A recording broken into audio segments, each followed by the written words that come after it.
Claire pressed her hands into the dashboard as the car rolled to a stop along the edge of an empty dirt trail. The mountains in the distance shimmered under the late afternoon sun, and the air outside seemed too still.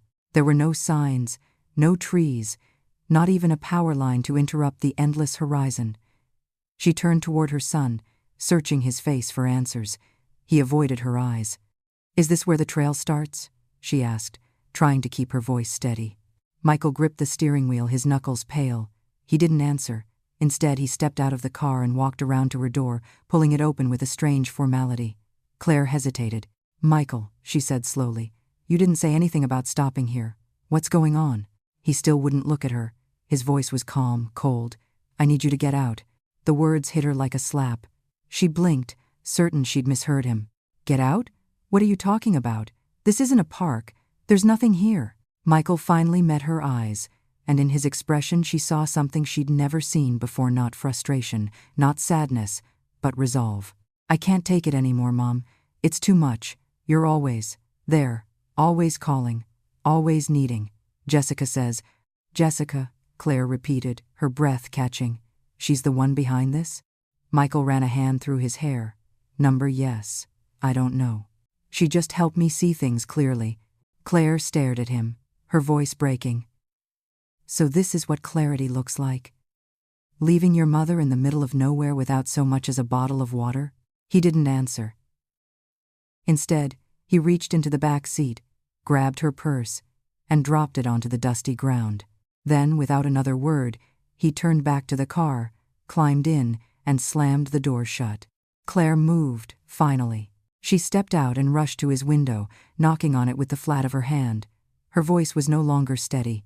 "Michael, please tell me you're not doing this." He stared straight ahead. "You don't mean this," she whispered. "You can't mean it." The engine started. Claire's hand slid from the window.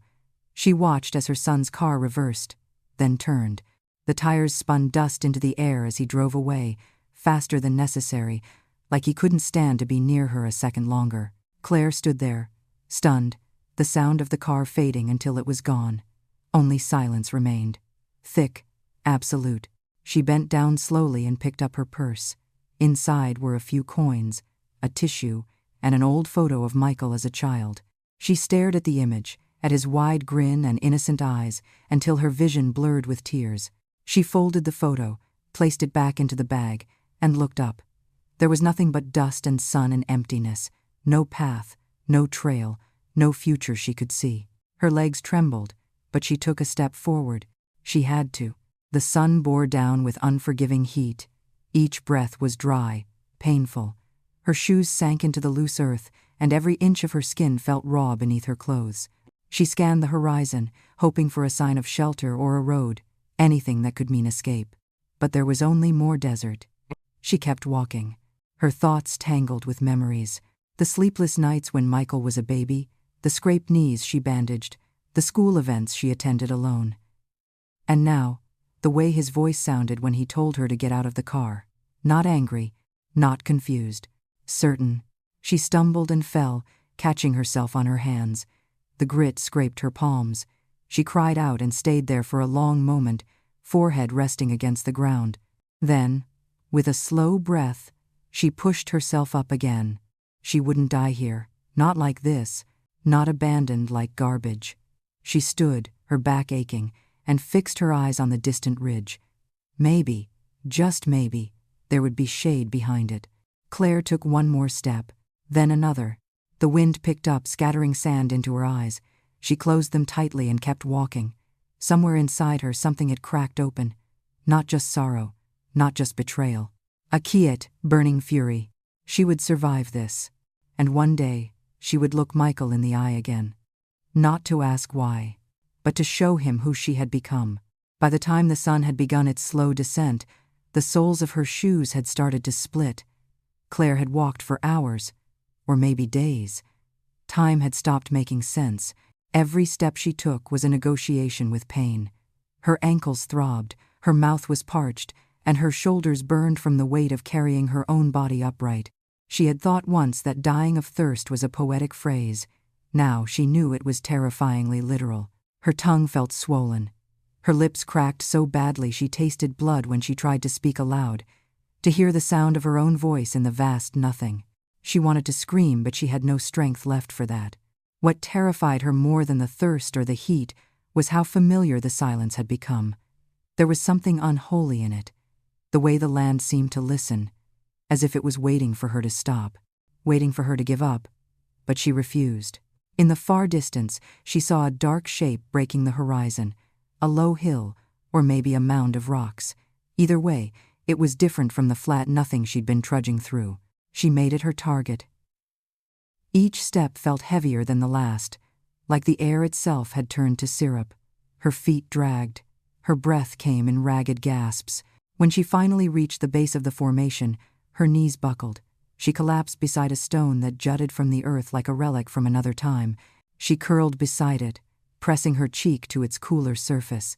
The simple sensation of shade was a kind of salvation.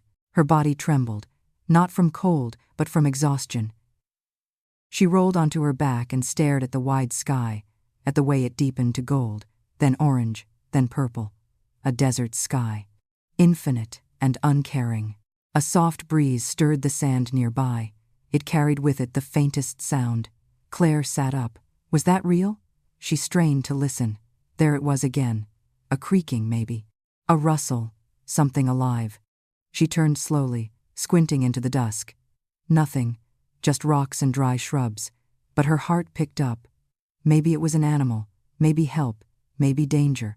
She clutched a small stone in her hand, the only thing she had. The sound faded. She was alone again. Alone with the thoughts that haunted her most. What had she done to deserve this? Was she really the burden he believed her to be? Was love not enough? Was sacrifice not currency in the bank of loyalty? She closed her eyes. The image of Michael returned, not as he was now, but as he had once been. A toddler with chubby hands reaching for her. A boy with fever crying for her in the night. A young man with trembling fingers as she helped him tie his first necktie. She had loved every version of him. And he had left every version of her. Sleep didn't come easily. When it did, it was filled with heat and noise and the echo of footsteps she could never catch. She awoke with a gasp, the sky above her darker now, scattered with stars that shimmered in cold silence. The desert at night was no longer hot. It was sharp and merciless in a different way. The wind bit through her clothes, and she curled into herself, trying to keep warmth close. Somewhere, something howled. The sound traveled across the open land like a blade. Claire didn't move. She had no energy left to fear. But as her eyes closed again, a single word lingered in her mind, stubborn and quiet and fierce. Tomorrow. She would make it to tomorrow. The morning arrived without light, only a slow paling of the dark that crept across the desert like a reluctant promise. Claire stirred beneath the stone she had curled against, her body aching in places she hadn't known could ache. Her limbs felt brittle, her joints swollen, her mouth dry as chalk. But she was alive. She had survived the night. The cold had been relentless, burrowing into her skin, down into the marrow. She had shaken until she could no longer feel her fingers. At some point, her mind had shut off, retreating somewhere deep inside where memory and instinct mingled. It was that place, the one only mothers seemed to know, that had carried her through. She sat up slowly. Her breath came in short, painful gasps. A thin layer of dust had settled on her clothing and in her hair. She brushed it off absently, her thoughts still fogged by the edge of sleep. Then, something moved. It wasn't the wind this time. It was too precise. Claire froze, her ears strained. There, a faint clicking of rock against rock. Her heart started to beat faster, thudding against her ribs. She turned her head, and just beyond the next cluster of boulders, she saw it. A fox, small, lean, and grayish-brown, with sharp eyes that gleamed under the rising sun. It stood still, watching her. For a moment, neither moved. Claire didn't know if she should be afraid. But the animal simply blinked, and then, slowly, turned and slipped away between the rocks. She let out the breath she didn't know she was holding. It was silly, maybe, but the sight of another living thing gave her a strange kind of comfort. She wasn't invisible to the world after all. Rising to her feet was an ordeal.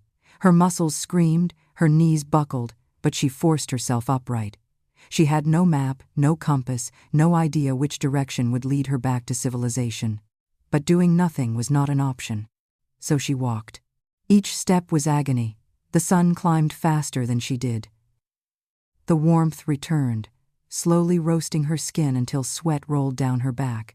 Her stomach clenched with hunger, but that wasn't the worst of it. It was the thirst. It dulled everything: her thoughts, her memories, her hope. She kept going. Time melted around her like the heat haze rising from the sand. Her mind wandered in desperate circles. She imagined voices, a faucet running, the smell of freshly brewed coffee, a cool glass of lemonade sweating on a porch table. She saw Michael as a child, running barefoot through a sprinkler, laughing with a joy she hadn't seen in years. Why had he changed? What had she missed? As the sun reached its peak, Claire's legs gave out. She collapsed beside a jagged rock, her hands too weak to catch her fall. The grit scraped her arms, and she let out a low, broken sound. She lay there, defeated, too tired to cry. Then, something strange happened. A breeze passed over her skin, not hot like the others, but cool, almost damp. She opened her eyes, blinking against the glare. To her right, a narrow crevice split the rocks. From within, the breeze came again. Claire raised her head slowly. It was darker inside the crevice, and somewhere deep she thought she heard dripping. Hope returned like a spark struck from flint. She crawled toward it. Her body protested with every inch, but she didn't stop. The shadows grew thicker around her, the ground colder. And then she saw it, a shallow dip between the stones, no bigger than a plate, where a tiny puddle had formed, perhaps from condensation or some underground seep. She didn't care where it came from. She dipped her hands into the water. It was muddy, warm, and filled with grit. But to her, it tasted like life itself. She drank until her stomach cramped. Then she sat back, gasping, crying without sound. She was going to live. And something inside her shifted. Not just survival. Not just endurance. A promise. She was not going to die in this place. And she was not going to forget what had been done to her. She would carry it. Not like a wound, but like a torch. The air inside the narrow crevice stayed cool even as the sun outside beat down without mercy.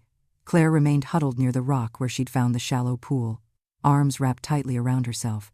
Her body had stopped shaking, but a strange stillness had settled over her, like her mind had gone quiet to give her heart space to breathe.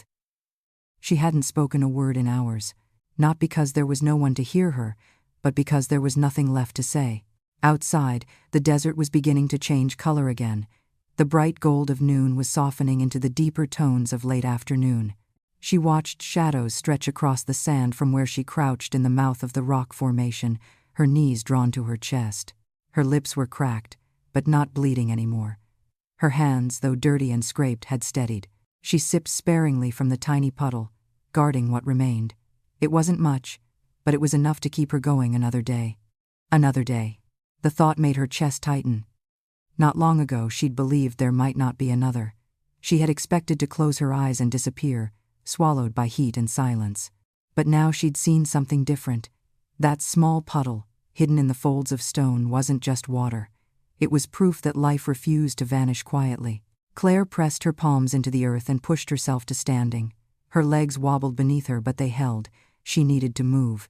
Staying in one place too long made the silence feel like it was creeping under her skin. She stepped out into the open, squinting against the sunlight. The landscape still offered no sign of roads or buildings, but it didn't feel endless anymore.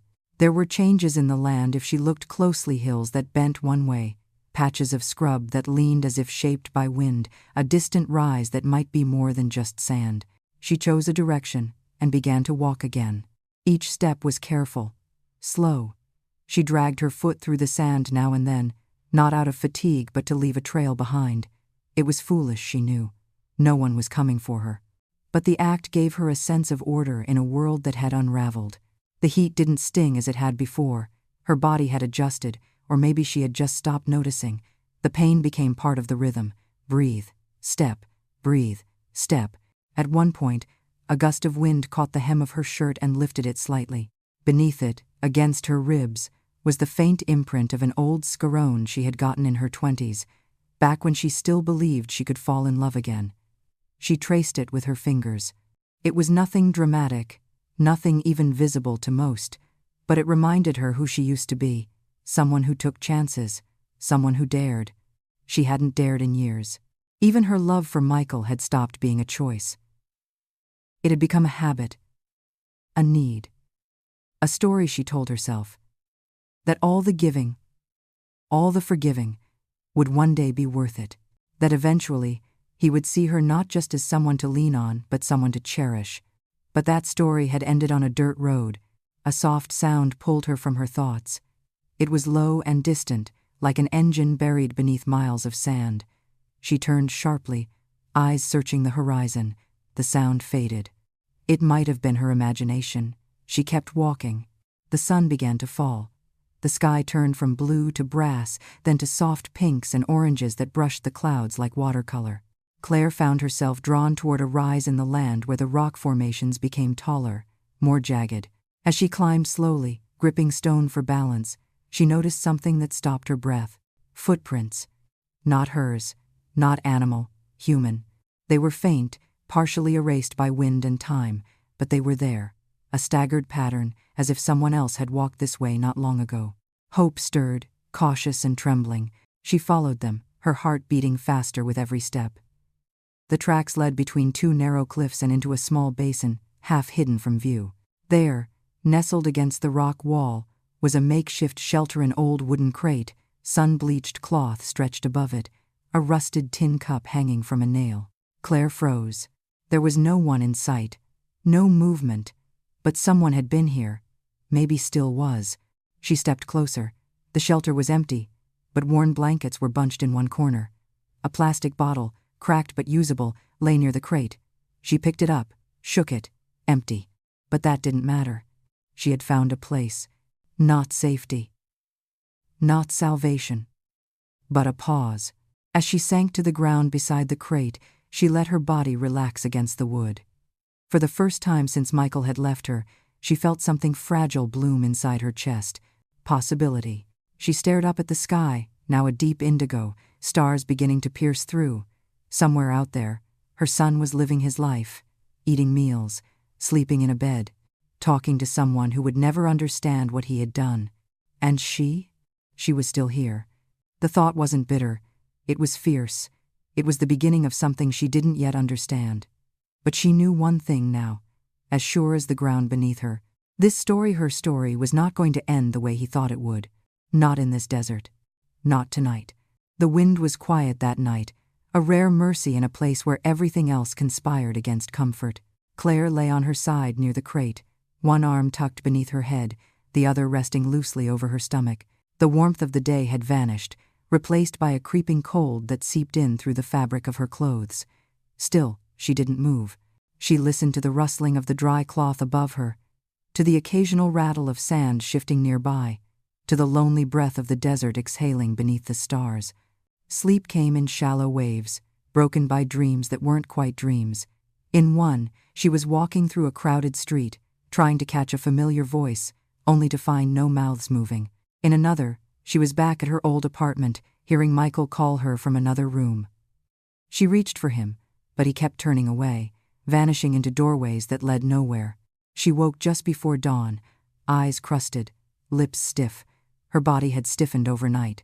She sat up slowly, stretching her legs, rubbing warmth into her arms.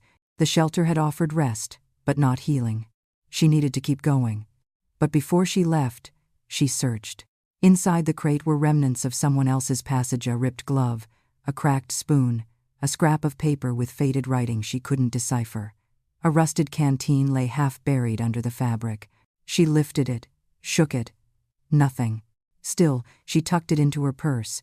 A container was a container. If she found water again, she'd be ready. She stepped out from the shelter as the first light crawled up from behind the horizon. The desert looked different in this early color, almost gentle, like a vast sea under morning fog. Her footsteps made no sound as she moved forward, each one a quiet defiance. Claire didn't know where she was going. She didn't pretend to. But her feet pulled her west, toward where the land seemed to flatten into a subtle path between rock and sand. The hours passed, stitched together by heat and silence. Her pace was slow, deliberate. She paused, often not to rest, but to listen. Every whisper of wind, every shift of earth felt meaningful now. By mid-morning she saw something strange in the distance. A post. At first, she thought it was just a trick of the light, a dead tree or broken pipe, but as she got closer, it became clear. A real post. Weathered, leaning slightly but unmistakably man-made. Next to it stood a sign. She hurried, heart leaping. When she reached it, her breath caught in her throat. The sign was old, the letters faded. But they were still there, carved in worn red paint. Refuge Canyon, 7 miles. She touched the wood as if it might vanish under her fingers. 7 miles. It might as well have been 70. But it was something, a place, a name. She didn't know what waited at the end of that path, but the mere fact that it had an end gave her strength. She walked. The trail was uneven, marked now and then by dry shrubs or stones stacked in rough cairns. Her body ached, her steps faltered, but her will had sharpened into something fierce. Every part of her was focused on forward. As she moved, she thought of Michael, not of what he had done. That no longer surprised her. What haunted her now was what he hadn't done. He hadn't looked back. She had turned her head as the dust rose behind him, hoping, even then, that the brake lights would flash, that he would run back, fall to his knees, and say it was all a mistake. But he never did. And now, with every hour that passed, she realized something more devastating. He had planned it. It hadn't been a heat-of-the-moment decision. It was a conclusion, a sentence carried out, clean, final. Claire pressed her hand to her chest, felt the steady beat of her heart beneath her fingers. It was still there, still strong, and she knew now, more than ever, that she would not break for him. Around noon she reached a small rise. Beyond it, the canyon opened wide, a long corridor of wind-carved stone and cracked earth. She paused at the edge, gazing down. There was movement barely visible, a flicker of shadow. A structure? She squinted, shading her eyes. A shack. Slanted.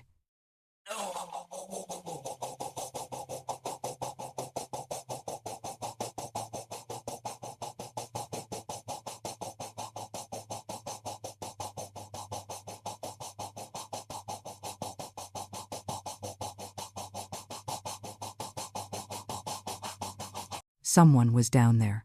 Her pulse quickened. She felt her legs ready to run, to descend into the safety of a human voice, a hand, even just the sight of another soul.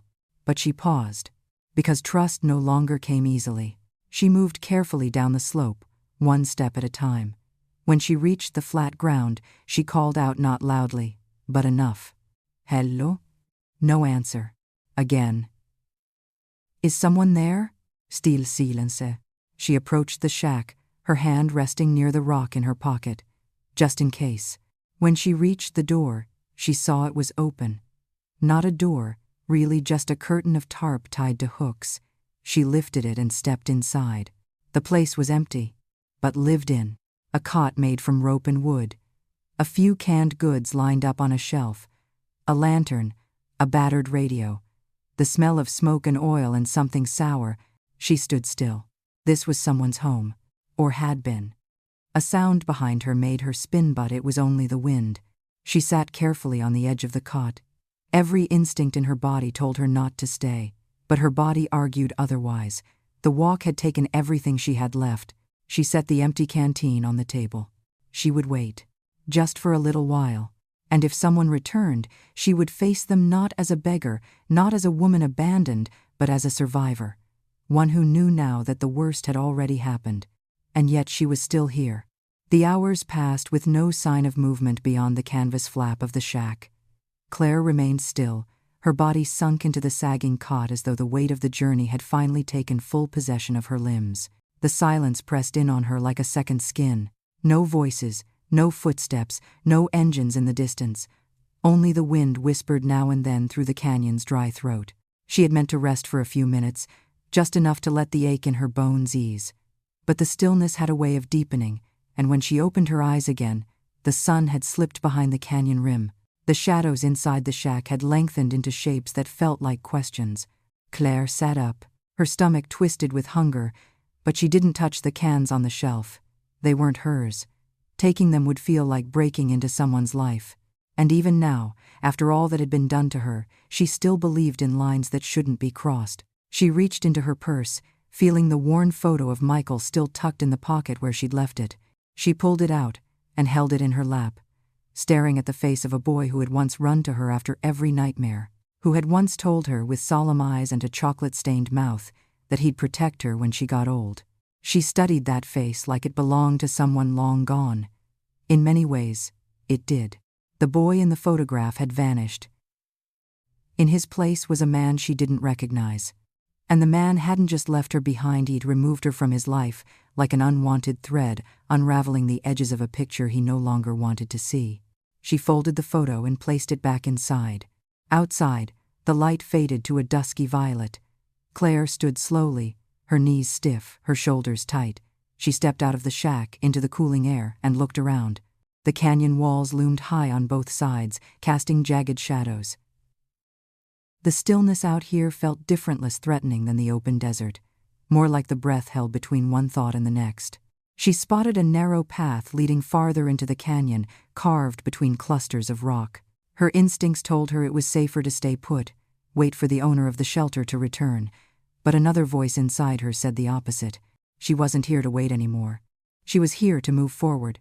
And so she walked. The canyon narrowed as she followed the path, the sky above narrowing to a ribbon of stars. Her steps echoed softly against the stone.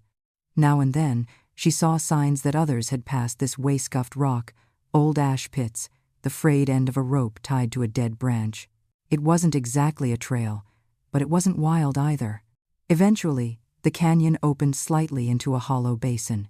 In the dim light, Claire spotted a small figure sitting by a low fire. Her heart jumped.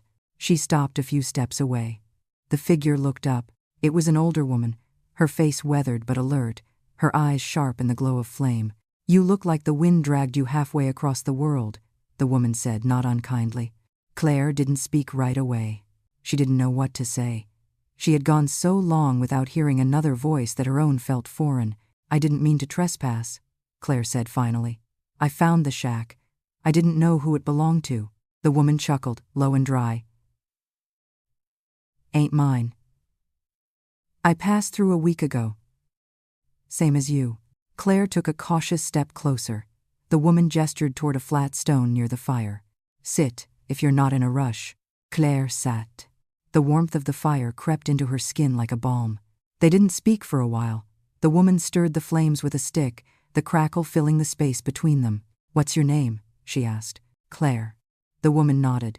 "I'm Esther." They were quiet again. Claire's hands rested in her lap, fingers twitching slightly from fatigue and nerves. Esther glanced at her sideways. "You running from something or toward it?" Claire hesitated. "Both, maybe." Esther smiled without showing teeth. "That's usually how it goes out here." Quote. Claire looked into the fire. She wanted to explain, to tell Esther everything. But where could she start? With the way Michael had stopped looking her in the eyes? With the silence at the dinner table?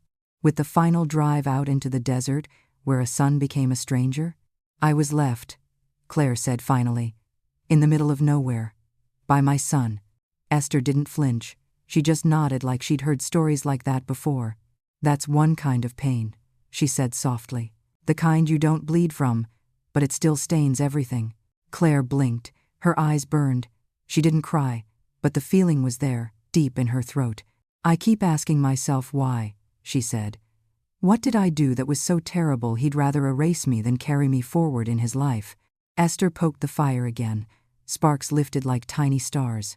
"People don't need a good reason to turn cruel. Just permission from their fear, or someone else's voice in their ear." Claire looked at her. "So that's it? Just accept it?" "No," Esther said. "You don't accept it, but you decide what parts of it you carry, what you bury, and what you build from it." Claire let those words settle. The fire began to die down. The stars above had multiplied, sharp and endless. Esther stood slowly. "I'm heading east at sunrise. There's a place about a day's walk from here. A store run by a man and his wife. They don't ask questions. They have water, shade, and a phone. You want to come?" Claire opened her mouth, then closed it. Yes, of course, she should go. She needed to. But part of her hesitated, caught between the person she had been before and the woman she was becoming now. I'll think about it, she said. Esther nodded like she already knew the answer. Sleep on it, she said. Sometimes the only clarity we get is in the morning. And with that, the two women settled in the silence again. Not lonely this time, not afraid. Just waiting for the next moment to come. The fire had burned down to a soft orange glow, its light flickering against the canyon walls like old memories. Claire lay curled in her corner of the hollow, her head resting on her folded jacket. Above her, stars blinked behind strands of drifting cloud. Sleep came slow and shallow. Every time her eyes closed, her thoughts pulled her backward into old kitchens, hospital waiting rooms, and the creak of floorboards outside her bedroom when Michael would sneak in after curfew. But tonight, she didn't cry. When the first soft hues of dawn spread across the rim of the canyon, Esther was already packing. Her movements were quiet, efficient. A small cloth bundle tied with rope, a walking stick tucked under her arm. She moved like someone who had done this more times than she could count. Claire stirred and sat up. The air was cold, her breath visible. She rubbed her hands together and watched Esther without speaking. You don't have to come, Esther said, not looking up. I'll leave water behind. There's still some left. Claire nodded slowly. Thank you. Esther paused, then sat on a nearby stone. Her eyes scanned the light growing across the rocks. You're still deciding, quote. Claire gave a faint smile. I've done a lot of following in my life. I think I just want to know what it feels like to choose. Esther looked at her for a long moment, then gave a slow nod. That's fair. They sat in silence. The wind had picked up slightly, curling around them in small, dry waves. Esther stood. If you come, walk straight past the big boulder with the red stripe. The trail bends left. Stay with it. By noon, you'll hear roosters. That's how you'll know you're close. Quote. Claire took the directions in quietly, committing them to memory. Esther adjusted the straps of her pack and offered a hand. Claire stood and took it. Take care of yourself, Esther said. Her voice was rough but gentle, like sandpaper softened by time. You too, Claire replied. She watched as Esther turned and disappeared down the path, her figure slowly becoming a silhouette against the sunlit stone. Claire remained still long after she was gone. The canyon felt different now, less like a cage and more like a crossroad. She took her time breaking camp. The morning had a rhythm. She swept the ashes from the fire, collected her few belongings, and filled the old canteen with the last of the water Esther had left behind. She had made no decision aloud, but her hands moved with quiet purpose.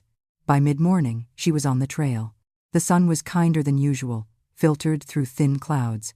Her feet found a rhythm over the uneven terrain. When she reached the boulder Esther had described, wide, flat, with a rust-colored vein slashing through its middle, she stopped. The path to the left was narrow, lined with low shrubs and dusty prints from boots and hooves. She stared down it. Then she turned right. It was not the easier path. It wasn't the one that led to water or phones or small-town kindness. But it was hers. The trail was quiet, winding through rocky turns and dips in the landscape. Lizards darted away from her footsteps. Birds circled high above, too far to hear. Claire didn't think about where it led. She only thought about the fact that she had chosen it. For once, she wasn't following instructions or expectations. She was stepping into the unknown with nothing but her own breath and the steady drum of her heart. Around midday, her legs began to falter. The heat had returned, crawling up her back and down her arms like a second skin. She found a patch of shade beneath a leaning stone and crouched there, sipping from the canteen. As she rested, she noticed something etched into the rock beside her, faint but deliberate. A single word, carved deeply. Still. She traced it with her fingers. It wasn't graffiti, it wasn't decoration, it was a message. Still alive, still moving, still here. She smiled. Her thoughts drifted to Michael, but not in the same way they used to. She didn't feel crushed. She felt a strange clarity. He would go on with his life, for better or worse. Maybe he'd forget her birthday this year like he did last. Maybe he'd tell people she'd passed away long ago. Maybe he'd never speak her name again. But she would remember. Not out of grief, but out of truth. Because forgetting him would be a lie. And she was done with lies. As the sun sank behind the canyon rim once more, Claire set up camp under a cluster of brush. No fire. Just a blanket of sky and a warm rock at her back. She curled onto her side, the canteen clothes, her purse beneath her head. In the quiet, she whispered to no one, "I'm not lost." The desert made no reply. But something in the stillness felt like agreement. The stars overhead shimmered like shards of broken glass caught in moonlight. Claire lay awake, her eyes fixed on the sky, her body still and tired but not ready for sleep. The cool air of night wrapped around her limbs like a thin veil. It didn't sting like before. Now it felt familiar, almost welcome, a companion in the silence. She shifted slightly, the fabric of her shirt whispering against the dry earth beneath her. She hadn't spoken since Esther left. There had been no need. The desert didn't require conversation. It only asked for presence, for breath, for movement. And so far, Claire had answered. She sat up slowly, brushing dust from her arms, and reached for the canteen. A few sips remained, enough for the morning. She set it down beside her and looked toward the horizon, where the faintest hint of light was starting to bleed into the sky. Something in her chest tightened, not pain exactly, but something like memory stretching its limbs. She thought of the house she used to live in, the one with the blue shutters and the front porch that sagged slightly to the right. She remembered early mornings there, watching the sun rise through the kitchen window while the coffee brewed. Michael would wander in, hair a mess, rubbing sleep from his eyes. "Morning, Mom," he'd mumble, reaching for a mug too big for his hand. She'd smile, kiss the top of his head, and pretend not to notice when he added sugar until it was more syrup than coffee. He had been tender once, gentle. She rose to her feet, bones stiff, muscles groaning in quiet protest. The desert around her was beginning to wake. A breeze moved through the brush, carrying the smell of dry grass and sun-warmed rock. She began walking. There was no trail now, no markers or signs to follow. Just instinct. The land sloped downward, scattered with stones and hardy plants that grew in defiance of logic. Claire moved carefully, choosing her steps, keeping her eyes forward. By mid-morning, the terrain began to shift. The ground grew firmer, more compact. Tufts of green appeared among the gray.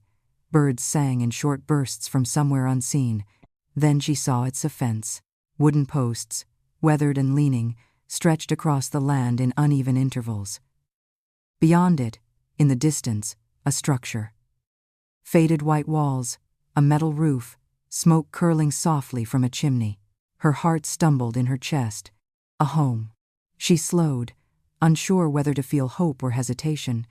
As she approached the fence, she spotted a sign hanging by a single rusted nail.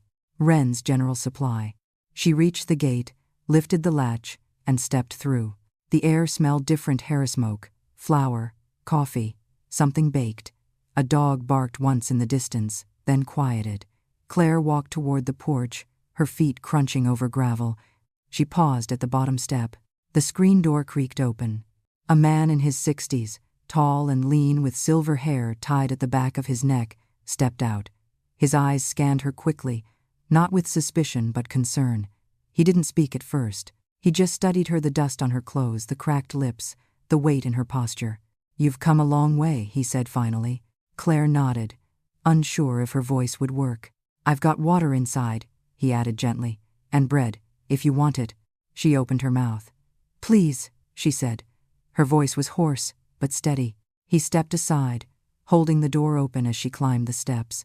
The room beyond was dim and cool. Shelves lined the walls, filled with jars and tools, sacks of grain, and neatly folded linens.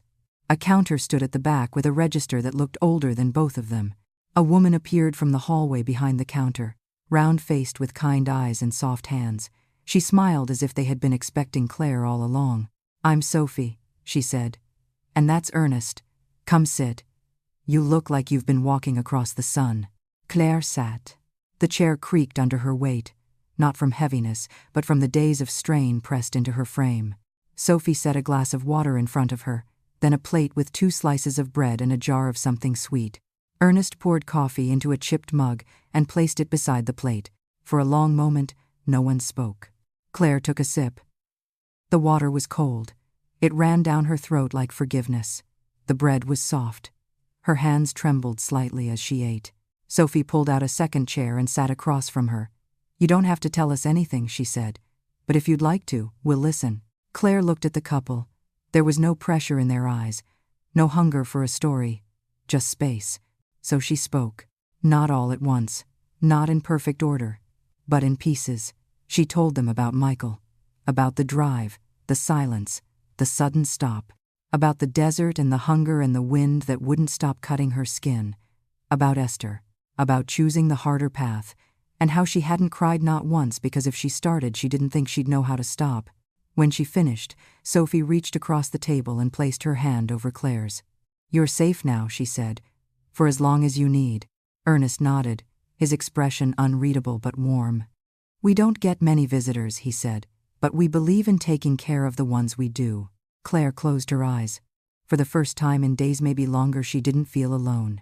And that, more than anything else, felt like a beginning. The room they offered her was small, square, and clean. The walls were lined with shelves stacked with folded blankets, soap bars, and tins of beans. At the far end stood a narrow bed with a wool coverlet and a pillow that smelled faintly of lavender and dust. A basin rested on the wooden table beneath the window. The window itself looked out toward the canyon's edge, where evening light poured down the rocks in golden streaks. Claire stood at the doorway for a long time before stepping inside. She wasn't used to doors anymore, or roofs, or places that welcomed her without question. Sophie had insisted. "You'll rest better in a real bed," she said. "You don't need to earn it." Claire hadn't argued. But something inside her still hesitated. Gratitude came easily. Trust did not. She sat on the bed, her fingers brushing the edges of the blanket. The silence in the room felt different than the one she had lived with for days. It wasn't hollow. It was full of intention. She closed her eyes and let her weight settle, the mattress creaking slightly beneath her. Her shoulders dropped for the first time in what felt like a lifetime. From the kitchen down the hall, the sounds of Ernest's boots against the floor mixed with the low hum of Sophie humming something old and familiar. Claire didn't recognize the melody, but the rhythm of it curled into her like warmth. She stayed in the room until the sun dipped completely below the horizon. That night, she joined them at the table. The meal was simple bean stew with carrots, a loaf of fresh bread, and a pot of weak tea. No ceremony. No talk of what had brought her here. Sophie told a story about a fox that had been stealing eggs from the chicken coop. Ernest grunted and said if it came back again, he'd let it take one as a peace offering. Claire smiled without meaning to. The way they talked, the rhythm between them, it reminded her of the way life used to feel before everything became so heavy. After dinner, Sophie handed her a clean nightgown and a brush. "Tomorrow we'll go through the storeroom together," she said. "We could use a hand sorting the new shipment, if you feel up to it." Claire nodded. "I'd like that." She didn't add more. She didn't have to.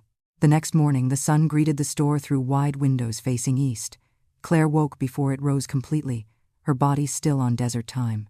She bathed from the basin, changed into the clothes Sophie had left folded on the chair, and stepped into the hallway with bare feet. In the front of the store, Ernest was already moving crates. He nodded at her but said nothing. His way. Claire joined him without waiting for instructions. Together they sorted boxes of flour, sacks of beans, canned milk, and paper goods. She worked in silence, letting her hands learn the rhythm of a life not built on survival but contribution. Later, Sophie brought out an old radio from the back and placed it on the shelf behind the register. It crackled with static until it caught a station playing something soft and slow. Claire looked up, startled by the sound. "Music," Sophie grinned. "It's nothing fancy, but it keeps the place from sounding like a tomb." Claire nodded slowly. "I'd forgotten what music felt like." Sophie tilted her head. "Well, around here we don't forget much, but we do make room for starting again." The customers that day were few: an elderly woman looking for sugar, a man buying tobacco and coffee, and a child who came in alone, placed $1 on the counter, and asked for chewing gum. Claire handed him the pack and added a small candy from the bowl beside the register. He smiled shyly and ran off.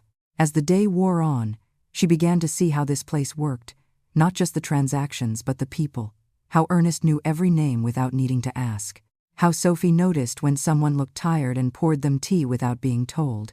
There was no performance here, no rush, just attention, and it felt safe. By evening the wind had picked up. Claire helped Sophie pull the shutters partway closed, then swept the floor while Ernest counted the register. The sun hung low again, the color of worn copper. When they closed up, Sophie handed her a small pouch with coins inside. Claire frowned. "What's this?" "Your pay," Sophie said gently. I wasn't doing this for money." "I know, but doing matters. You matter. That's what this is about." Claire stood still, the pouch warm in her palm. She hadn't touched money in days. She hadn't thought of worth in that way. But something about the gesture made her throat tighten. She placed the pouch in her pocket and whispered, "Thank you." That night, she sat by the window in her room, watching the dark gather across the land.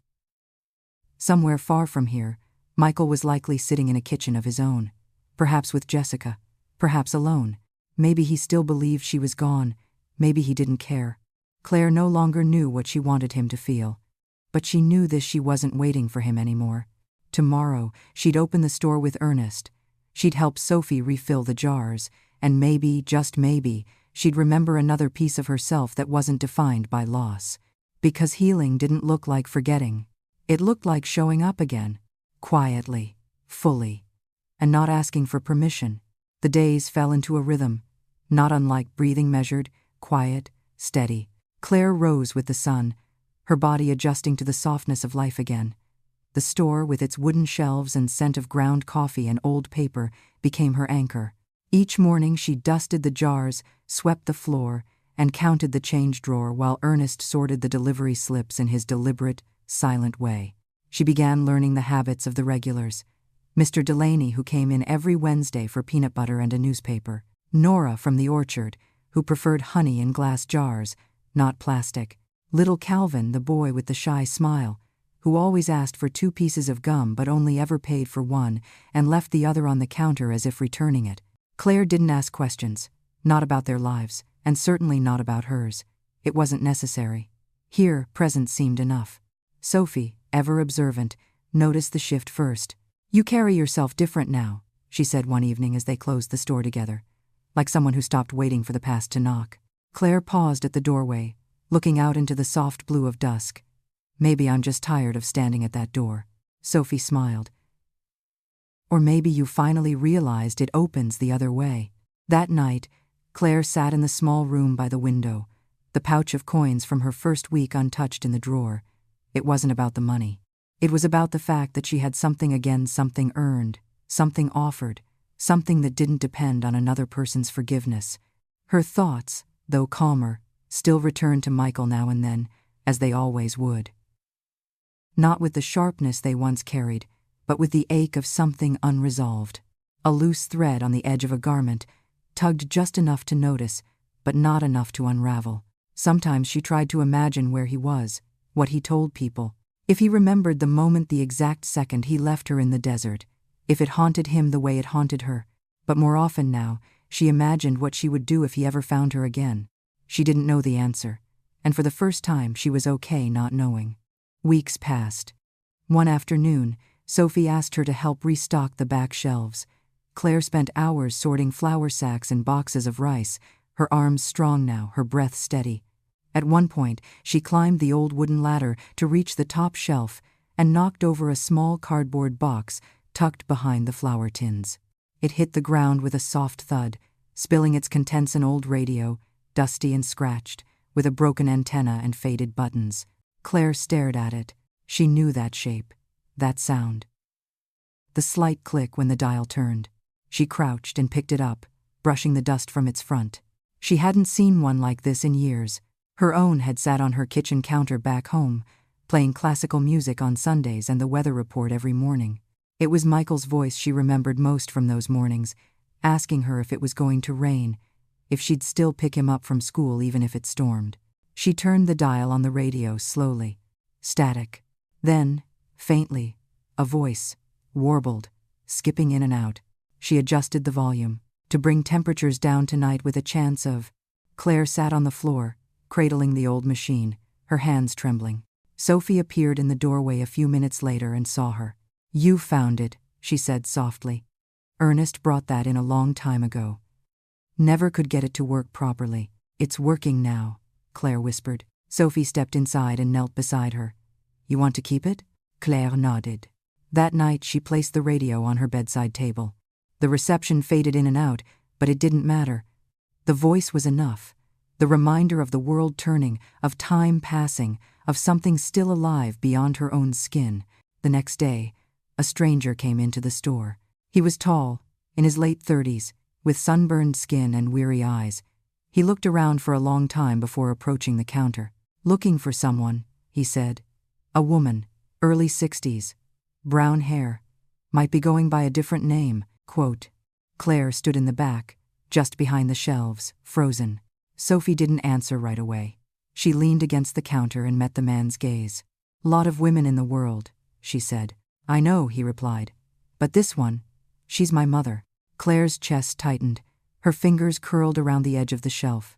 The man took a photo from his wallet and placed it on the counter. Claire didn't need to see it. She knew which one it was. Michael had carried the same picture for years in the backyard, holding a watering can, smiling at something outside the frame. She closed her eyes. Sophie glanced down at the image, then up again. Her voice stayed calm. "Can't say I've seen her." The man didn't press. He nodded slowly, thanked her, and left. Claire waited until the sound of his car had faded completely before she stepped out. Sophie didn't speak. Claire crossed the room and picked up the photo still lying on the counter. She looked at it for a long time, then turned it over and placed it in the drawer. "I'm not ready," she said quietly. Sophie nodded. "Then we wait." And that was it. New judgment, new questions, just stillness, and space to breathe. The mornings after Michael's visit felt different, though nothing in the store had changed. The bell above the door still rang with the same soft chime.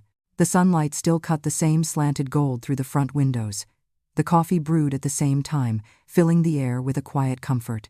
But something had shifted inside Claire. The knowledge that he had come, that he had asked, and that he had not been answered, it clung to her like a scent she couldn't wash away. Not regret, not yet, but the sharp awareness that the past hadn't vanished. It had simply learned how to wait. She didn't speak of him again, and neither did Sophie. It became a silence they shared, a mutual understanding, like the way two people move around a wound neither wants to touch. They worked, they folded linens, they swept the steps, and in the space between tasks, they let things settle. Claire found herself thinking about him at odd moments, stacking canned peaches, washing windows, writing down inventory numbers in the ledger. She would see his face the way it had been that day in the desert, then hear his voice as a boy, asking if he could stay up just 10 more minutes. The contrast was jarring. The softness she remembered clashed with the finality of his betrayal. Still, she did not harden. She thought she might. That she would build a wall, seal him out, turn his memory into something hollow and unreachable. But she didn't. Instead, she began to wonder not about why he had done it, but whether she would ever understand the version of him that had. A week passed. Then another. One evening, Claire stood alone in the back room, wiping down jars when Sophie entered with a note in her hand. She held it out without speaking. Claire took it carefully. The handwriting was neat, unfamiliar. "For the woman who might be my mother, if this letter finds you, I won't pretend I deserve a reply. But I need you to know that not a day has passed where I haven't thought about what I did. I can't take it back. I can't explain it without sounding like a coward. But I am trying to be someone else now. Someone who carries what he did. Someone who doesn't run anymore. If you found peace, I won't disturb it. I just wanted you to know I'm still looking. Not for forgiveness. Just for a chance to be worthy of it. Michael." Claire folded the letter once, twice, then placed it in the pocket of her apron. Her fingers lingered there, resting over the words as if they could warm her from the inside. She said nothing. Sophie didn't ask. That night she walked outside after closing and stood beneath the open sky. The stars were beginning to appear, soft and slow, each one blinking to life like a question hanging in the dark. She looked up at them, breathing in the cool air, letting it fill the empty places inside her. The next morning, she brought the letter back to the store and placed it beneath the register. Not to hide it, just to let it live somewhere other than her hands. She didn't tell Sophie she had reread it 3 times before breakfast. Later that afternoon, a small delivery arrived: 3 crates of preserves, 2 sacks of sugar, and a wooden box with no label. Ernest brought it in and set it on the counter with a grunt. "This one wasn't on the list," he said. Claire opened it carefully. Inside was a radio. Not a new one. Not even working, by the look of it. But it was almost identical to the one she had kept beside her bed, the one that had broken the week before and refused to turn on ever since. There was no note. No sender listed on the manifest. She stared at it for a long moment, then looked up at Sophie. "Do you think he sent it?" Sophie lifted her shoulders. "Do you want to believe he did?" Claire didn't answer. Instead, she took the radio to the back room, placed it on the table, and began to clean the dust from its face. Her hands moved slowly, gently. When she finished, she pressed the power button. Nothing. She tried again. Still silence. But she didn't stop. She opened the back, adjusted the wires, cleaned the battery slot. She kept working until her fingers ached. She wasn't a mechanic. She didn't know what she was doing. But the act of trying felt like a kind of reply. Finally, as evening crept in and the light turned amber across the windows, the radio crackled. Just once. A spark of sound. Then another. She turned the dial slowly, waiting. A voice emerged thin, distant. "Clear skies this evening across the valley." Claire sat down, closed her eyes, and let the sound wash over her. It didn't matter what the voice said. It was enough that it was there. That night, she brought the radio back to her room. She placed it on the table beside her bed, same spot as before. The world hadn't forgiven Michael. She hadn't either. But the sound of that voice on the radio, steady, ordinary, alive, reminded her of something important. You didn't have to forget someone to begin again. You just had to decide whether they'd be part of the story moving forward. And for the first time, Claire didn't know the answer. But she was willing to find out. A soft drizzle had fallen the night before, rare enough in the dry valley that it left the morning air thick with the scent of damp earth and quiet renewal. The wooden porch in front of the store still held tiny beads of water along the railing, glistening like pearls in the first light. Claire stood beside the open door with a broom in hand, watching as the clouds began to lift beyond the ridge. Inside, the radio played faintly behind the counter. A jazz tune from some far-off station, filled with broken horns and lazy piano. It reminded her of kitchens from long ago Sunday mornings when music floated through the house like something cooked on low heat. Sophie stepped out behind her, holding 2 mugs of coffee. She passed one to Claire without a word, then leaned on the frame of the doorway, her eyes tracing the same horizon. "They say the desert only drinks when it's dying," Sophie murmured. Claire sipped the coffee. "Then maybe this morning is a resurrection." They stood there for a while, just breathing. Later, customers came and went. A truck driver needing fuel and matches. A young couple asking about hiking trails. An older man with a cane who lingered near the dried herbs, running his fingers gently over the glass jars like they held memories he hadn't opened in years. Claire greeted each one with quiet grace. She no longer felt like a guest here. The place had begun to fit her skin in ways her old life never quite had. She didn't need to disappear to feel safe. She just needed somewhere that allowed her to exist without explanation. By midday, the sun had burned off the last of the clouds. The breeze through the open window smelled of sage and warmed gravel. Claire was organizing tins on the bottom shelf when the bell over the door gave a single, deliberate ring. She stood, brushing flour dust from her hands, and turned. The man who entered looked worn down in a way that wasn't just physical. His clothes were clean but lived in, his eyes tired, watchful. He stepped inside like someone unsure of whether they were welcome. Claire recognized him instantly. Not because she'd seen his face before, but because he looked like someone who had left too many things unsaid. He glanced around the store, pausing at the counter, then met her gaze. "I'm looking for someone," he said. His voice was quiet, unsure. Claire didn't answer. Not right away. He cleared his throat. "I'm sorry. I should have called ahead or written again, but I wasn't sure I'd be strong enough if she said no." Claire placed the tin she was holding on the shelf. She didn't move toward him, but she didn't turn away either. Michael stepped closer. Not past the counter, just enough so she could see him clearly. "I got your letter," she said, her voice even. He looked down. "I meant every word. I know." Quote. Silence filled the space between them. Outside, a crow called from a fence post. The wind stirred the hem of the curtains. "I didn't come to ask for anything," Michael said. "I just needed to see you, to know that you made it, that you're okay." Claire studied him. Not the lines on his face or the way his shoulders sagged, but the way he waited without expectation, without the armor of defensiveness. It was unfamiliar. She gestured toward the stool by the window. "You can sit," she said. He nodded once, almost surprised, and took the seat. His hands rested on his knees. Claire walked to the back and returned with 2 glasses of water. She placed one in front of him.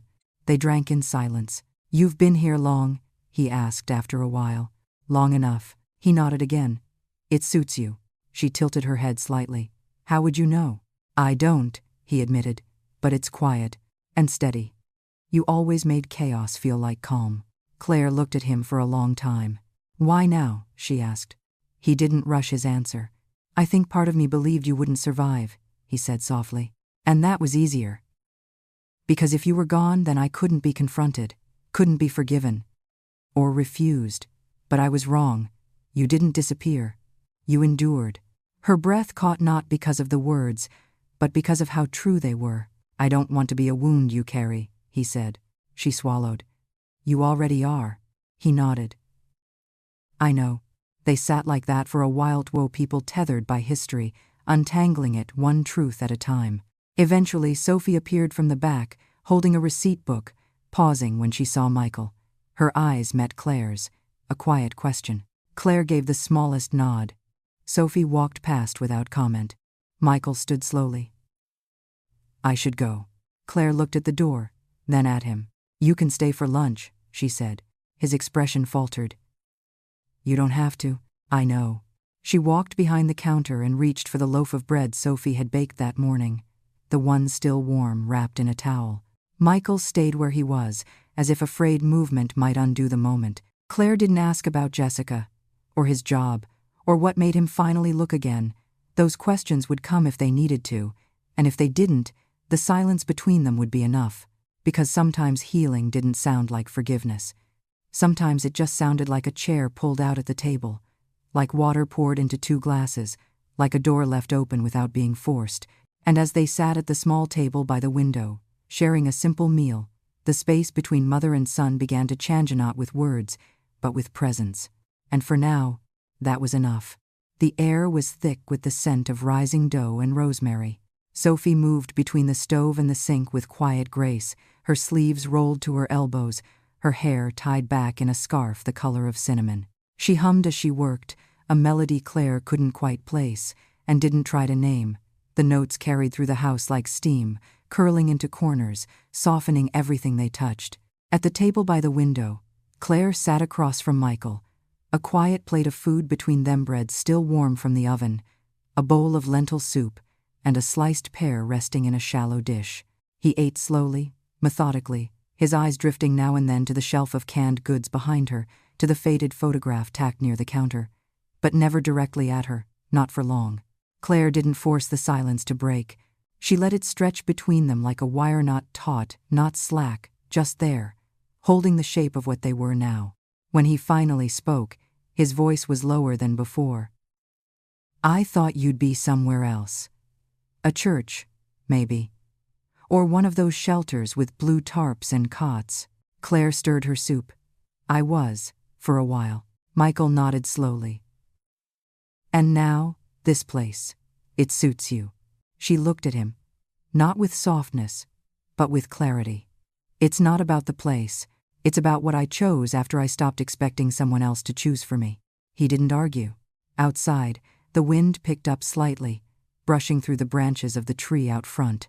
A dry leaf tapped once against the window, then skittered away. Claire took a bite of bread and chewed slowly, her thoughts measured.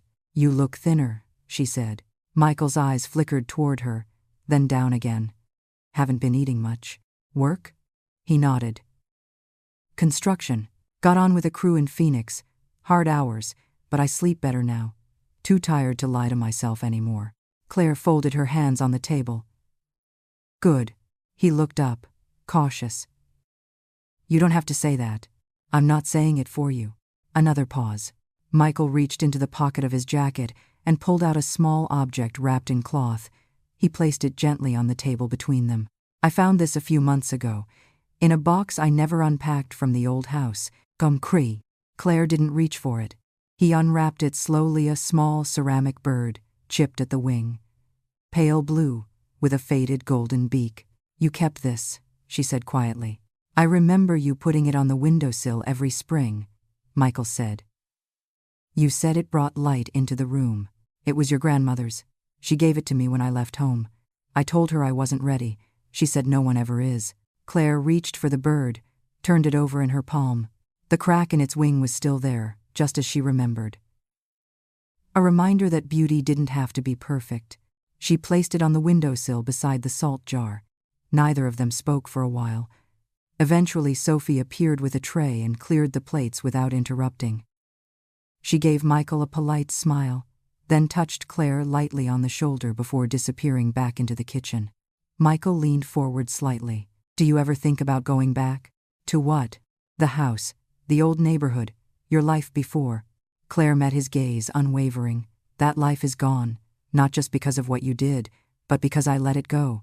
I needed to." He nodded. "I understand." "Do you?" His eyes flickered. "I'm trying." She softened then, just enough to let her voice lower. "Trying is something you do when you want change. It's not the same as wanting to undo the past." Quote. Michael ran a hand across his mouth, exhaled. "I wake up every morning hoping for a chance to show I'm not the man who left you there. And what if I never let you prove it?" He didn't flinch. "Then I'll keep trying anyway." That answer settled into the space between them. Claire turned back to the window, watched a boy ride past on a rusted bicycle, his legs pumping, a paper bag swinging from his handlebars. "He looked like you did," she said softly. "When you were 10, always in a rush to get somewhere, even if there was nowhere to go." Michael followed her gaze, a faint smile twitching at the corner of his mouth. "I used to race the wind. You thought you could beat it. I almost believed it." Claire turned to him again, really looked at him. His hair had more gray than she remembered. His face was thinner, his jaw tighter. He looked like someone who'd been building things with his hands, and carrying something too heavy in his chest. "You're not that boy anymore," she said. "I know. And I'm not the mother who waited at the window." He looked down, his voice a whisper. "I know that too." She stood and carried her cup to the sink.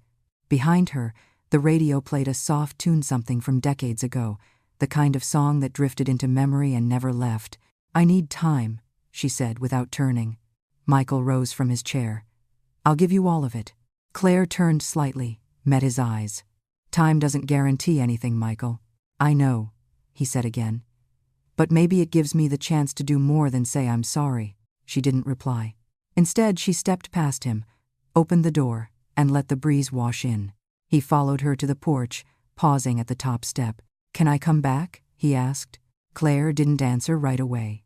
Then, with a voice neither welcoming nor cold, she said, "The store opens at 7. And she walked back inside.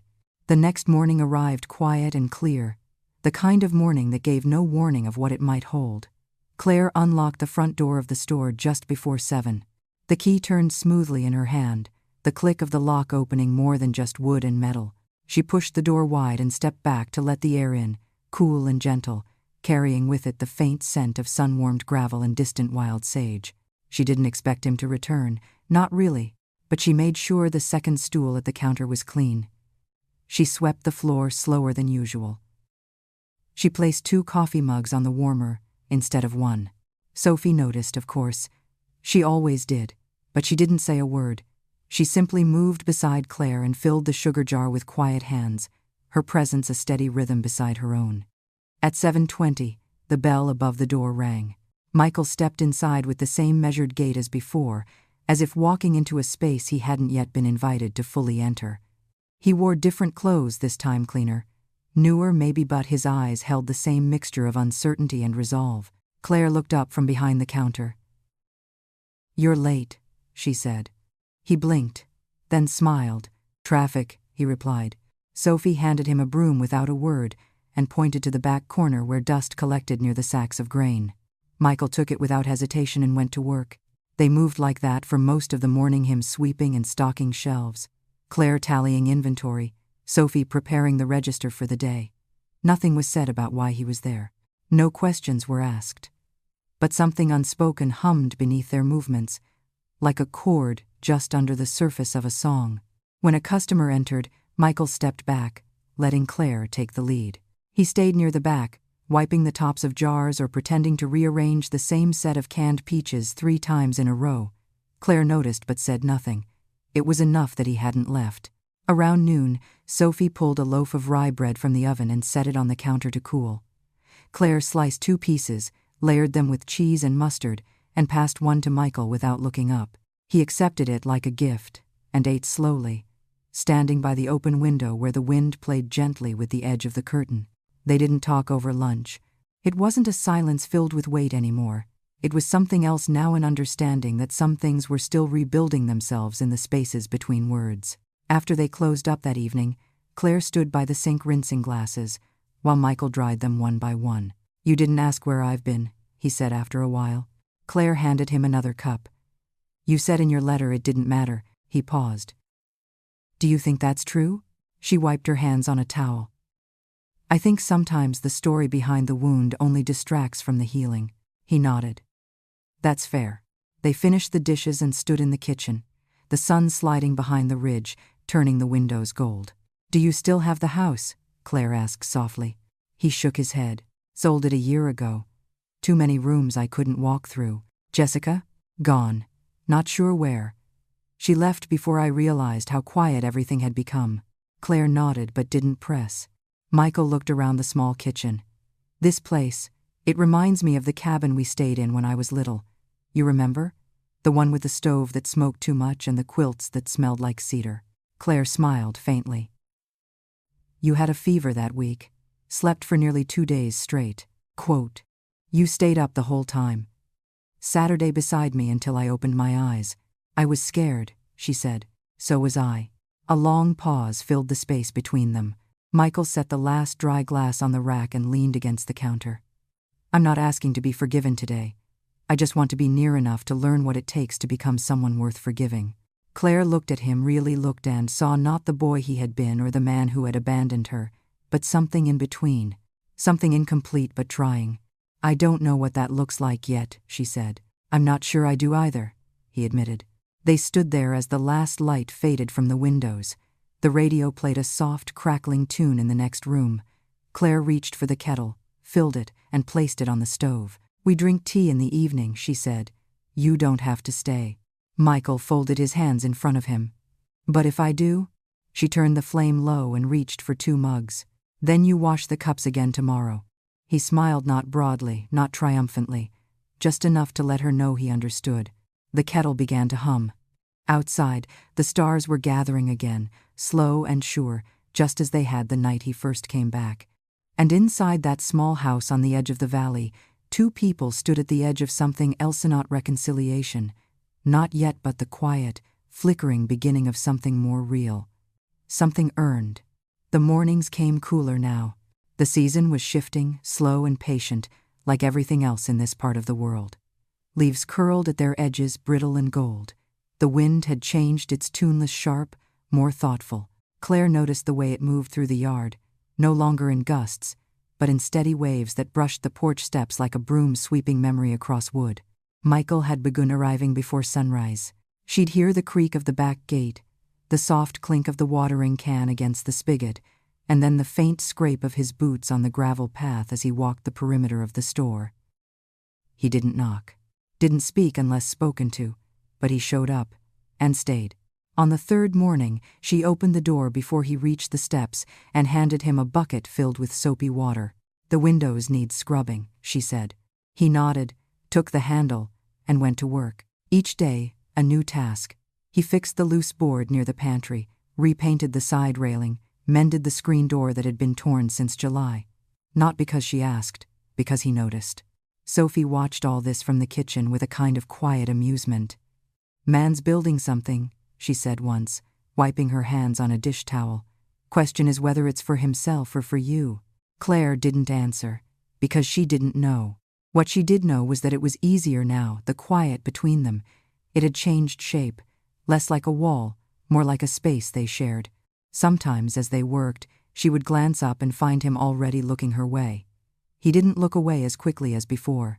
He had stopped trying to explain himself, and she had stopped waiting for the perfect words. One evening after closing, they sat on the porch together.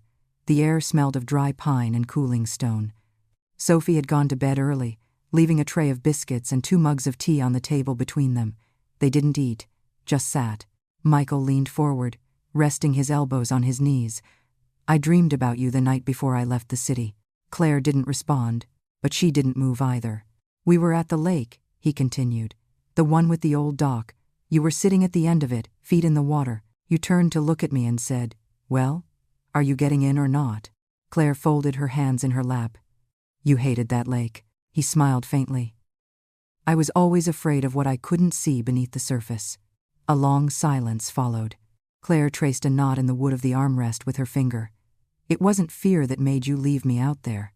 I know. It was choice. Michael didn't argue. And every day since, I've lived inside the shape of that choice. Quote. The wind rustled the bushes near the fence. A bird called once, then fell quiet. Claire turned her head slightly, watching him through the soft light from the window behind them. And now? He breathed out slowly. Now I'm trying to learn how to live with what's left. She looked back toward the horizon, where the sky was slipping into shades of lavender and ash. You can't build a new life on a wound, she said. I'm not trying to, he answered. I'm trying to build it beside the wound. Let it be part of the story, not the ending. Claire stood then, slow and deliberate. She picked up her mug of tea, still warm, and turned toward the door. As she reached the threshold, she paused. Be here tomorrow, she said, not turning around. Michael looked up. I will. Inside, she set the mug on the kitchen counter and stood for a moment, staring at the familiar pattern of the curtains. Her reflection in the window stared back older, lined but not hardened. Upstairs, the floor creaked softly as Sophie moved through her room. A drawer opened, closed, a quiet sign of life continuing around her. Claire climbed the stairs with careful steps, each one echoing with something unspoken.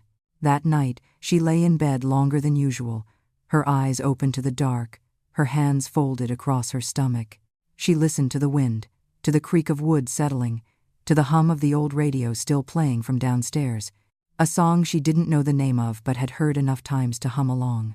She thought of Michael, not the child, not the man who had left her, but the one who came back and scrubbed her windows until the sun made them gleam.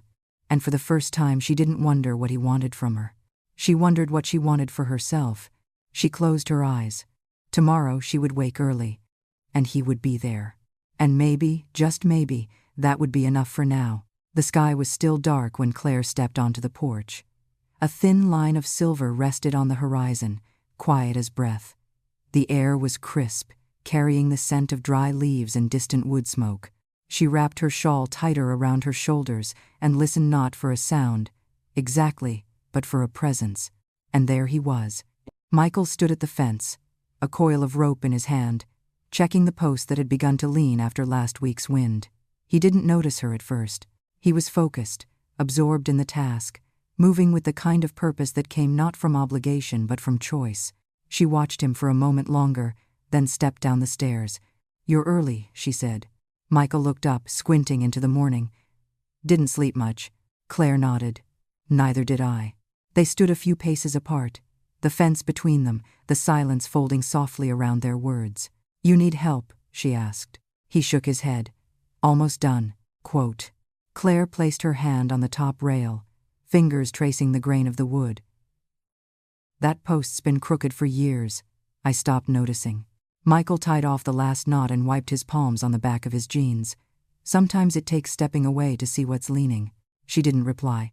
Back inside, Sophie was already moving through the kitchen, the clatter of pans and the hiss of a kettle marking the start of another day.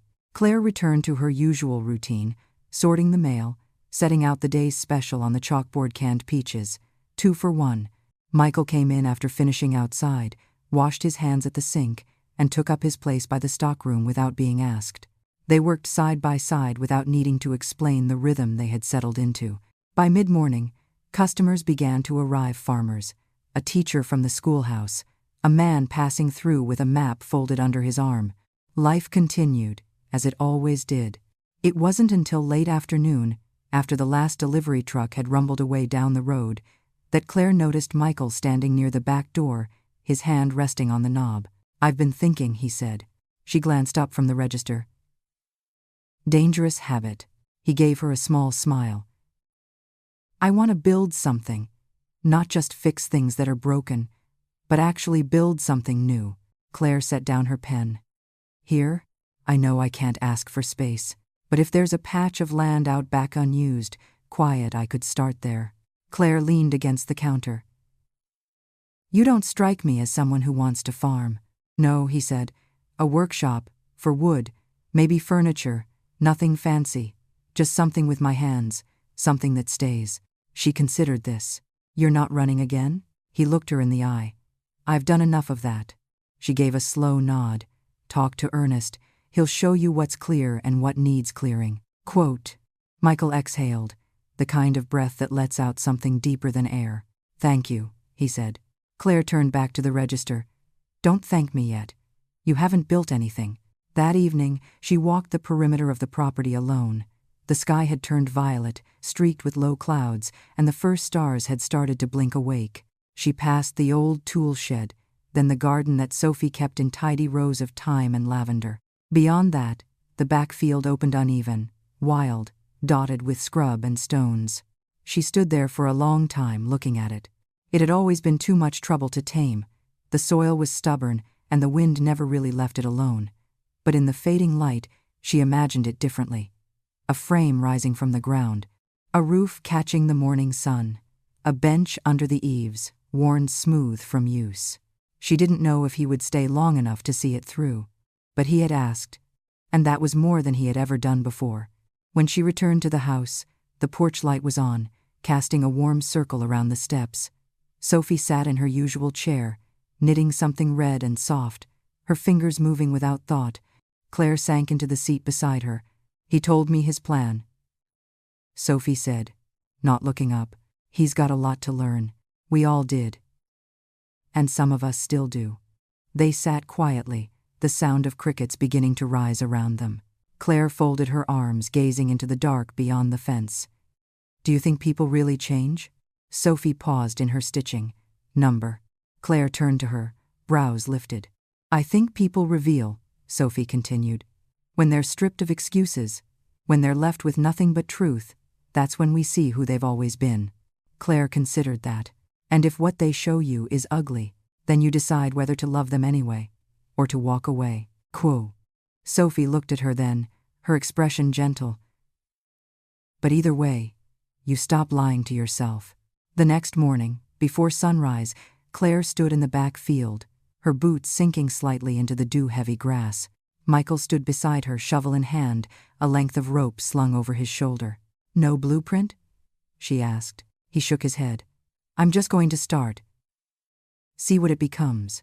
She looked at him, then at the field. Fair enough. Quat. And without another word, he drove the shovel into the ground. Autumn deepened, and with it came a stillness that settled over the valley like a soft blanket. The days shortened. Mornings held a chill that lingered in the bones. Leaves drifted in small spirals outside the windows, and the light that poured through the glass each afternoon grew golden and slow. In the field behind the store, the shape of something new began to rise. Michael worked without fanfare. He brought no loud tools, no crews, just wood and time. A frame took shape, first 4 posts, then crossbeams, then the beginnings of a roof. Each nail, each cut of lumber, placed by hands trying not just to build something, but to become someone different while doing it. Claire didn't ask questions, but most evenings she'd walk the long way around the property just as the light faded, pretending to inspect the fence or check the lavender. She always stopped near the edge of the work site, never close enough to interrupt, but never out of view. Michael didn't speak unless she did, but when she paused there, he always straightened, wiped his brow, and gave her the briefest note in acknowledgement of her presence, of her watching. It was in those quiet exchanges, unspoken and brief, that something fragile began to mend. Inside the store, life continued. Customers came for flour and thread, for oil and advice. Sophie kept the shelves in order and the tea steeped just right. Claire handled the register now, her voice more certain, her movements sure. She didn't feel like someone waiting anymore. She felt like someone living, but the past, as it often does, returned in a shape she didn't expect. One Thursday afternoon, while she was reorganizing the back shelf, a letter arrived in the mail. No return address, Just her name, her real name. She turned it over slowly, examining the seal, the handwriting. It wasn't Michael's. She knew that much. She waited until evening to open it. Alone in her room, with the lamp casting a soft pool of light across the desk, she unfolded the single sheet of paper. The words were neat, carefully written. Claire, I know I have no right to ask for anything from you, but I've come to realize I never really knew the full shape of the story. Michael told me things that suited his version, and I believed him. I should have known better. I see now what I was part of. I left him, months ago. I needed space to understand my part in what happened, and to say I'm sorry not just for what he did, but for who I was when he did it, for not asking where you were, for not caring enough to find out. If you've made peace, I hope this doesn't stir up pain. But if you haven't, Tiff, you're still carrying any of it, I hope this helps lighten the load. You were never the problem. Jessica. Claire folded the letter and set it gently on the desk. Her hands were steady, her breath even. She sat there for a long time, listening to the faint creak of the house, the wind pressing against the walls like a question that had waited too long for an answer. She didn't cry, not out of defiance, but because there were no tears left for that chapter. Only space. Later that night, she walked out to the field. The frame of the building stood in the dark, pale and skeletal, the moon casting thin shadows across the beams. Michael was still there, sitting on a pile of lumber, rubbing his hands together for warmth. You don't stop, she said quietly. He looked up, surprised. Didn't hear you come out. I got a letter. He stood slowly. From who? Jessica. Michael exhaled, his eyes dropping to the ground. What did she say? Claire stepped closer, stopping just outside the ring of sawdust and stone. She said she believed your version of the story. And she was sorry for that.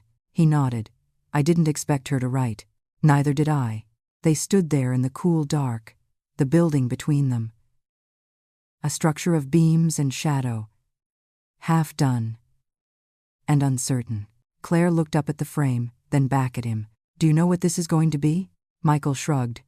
I thought a workshop, but now, maybe just a room, a place to sit, to think, maybe to listen. She tilted her head. A place for silence? He smiled softly. Not just silence. A place where something can begin. Claire looked out into the night, past the frame, past the yard, into the vast quiet beyond the fence. I don't want to go back, she said. To the house, the old life. That part of me is done. Michael nodded. I know.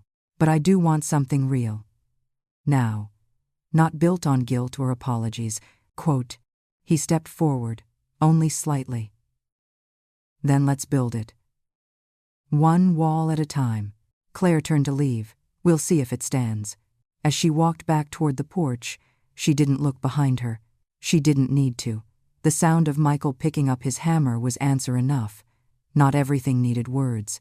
Some truths were nailed into place with sweat and patience. And some forgiveness didn't come in a sentence. It came in the shape of a room still missing a roof. A room that, someday, might shelter more than regret. By the time November rolled in, the mornings had turned sharp, the kind of cold that clung to metal, bit through wool, and made the windows of the store fog just enough to soften the outside world into a watercolor blur. Claire found herself waking earlier, lighting the stove in the back kitchen before the sun rose, just to cut the edge from the air. The smell of kindling and coffee mixed together like memory, each morning both new and oddly familiar. The structure behind the store had changed. What had once been a suggestion of few beams, a skeletal outline, was now a building in its own right. The walls stood tall and squared. The roof, though unfinished, held firm under early frost. Inside, Michael had laid a plank floor with care, each board placed slowly, as if anchoring something more than just wood. He worked quietly, earnestly. Some days, he didn't speak to anyone until evening. But when he did, his words were thoughtful, no longer weighed down by shame. They carried a kind of humility Claire hadn't known him capable of. A softness she didn't expect. She found herself drifting toward the structure more often, not to check on the progress, not to supervise, but simply to be near it. Some mornings she brought him tea. Other days, she'd leave a folded blanket on the bench he kept under the eaves. Once, She brought him a box of nails without saying a word, just placed it on the edge of the foundation and turned away before he could speak. It wasn't closeness yet, but it was something warmer than distance. Inside the store, life moved forward. The shelves filled with winter goods, thicker fabrics, canned preserves, spices in small glass jars. The townspeople came bundled in coats and stories, swapping news and gossip, laughter and rumors that melted like snowflakes the moment they touched the floor. Sophie kept things steady, as always, her quiet smile and steady eyes making the space feel rooted no matter the weather. One afternoon, as Claire restocked the display of dried herbs, Sophie approached with a letter in her hand. "Came in today," she said. "No return address again." Quote. Claire took it slowly, her fingers brushing the paper. The handwriting was familiar now, Michael's in his careful, slanted print. She opened it at the counter, in full light. "Ma, you don't owe me anything. Not your time, not this job, not even the space to build. But I want to tell you what this room means to me. I don't have the right to say it to your face yet, so I'll say it here. Every board I hammer down, I think of the moments I tore something from you. Every wall I raise, I imagine the ones you had to build around yourself after I left you there. I don't want this to be about erasing what happened. That's not possible. I want this to be about showing up, even when it's uncomfortable, even when it's late. I hope one day you'll sit inside this space and feel something other than hurt. Maybe peace. Maybe not. But something new. M." Claire folded the letter slowly, pressing the crease with her thumb. She didn't speak. She didn't need to. That evening, after closing, she walked to the structure in the back. The air had stilled, the wind resting somewhere else for the night. Michael was there, sweeping sawdust into a corner, his sleeves rolled up, his breath visible in the glow of the lantern hung from a nail above the doorway.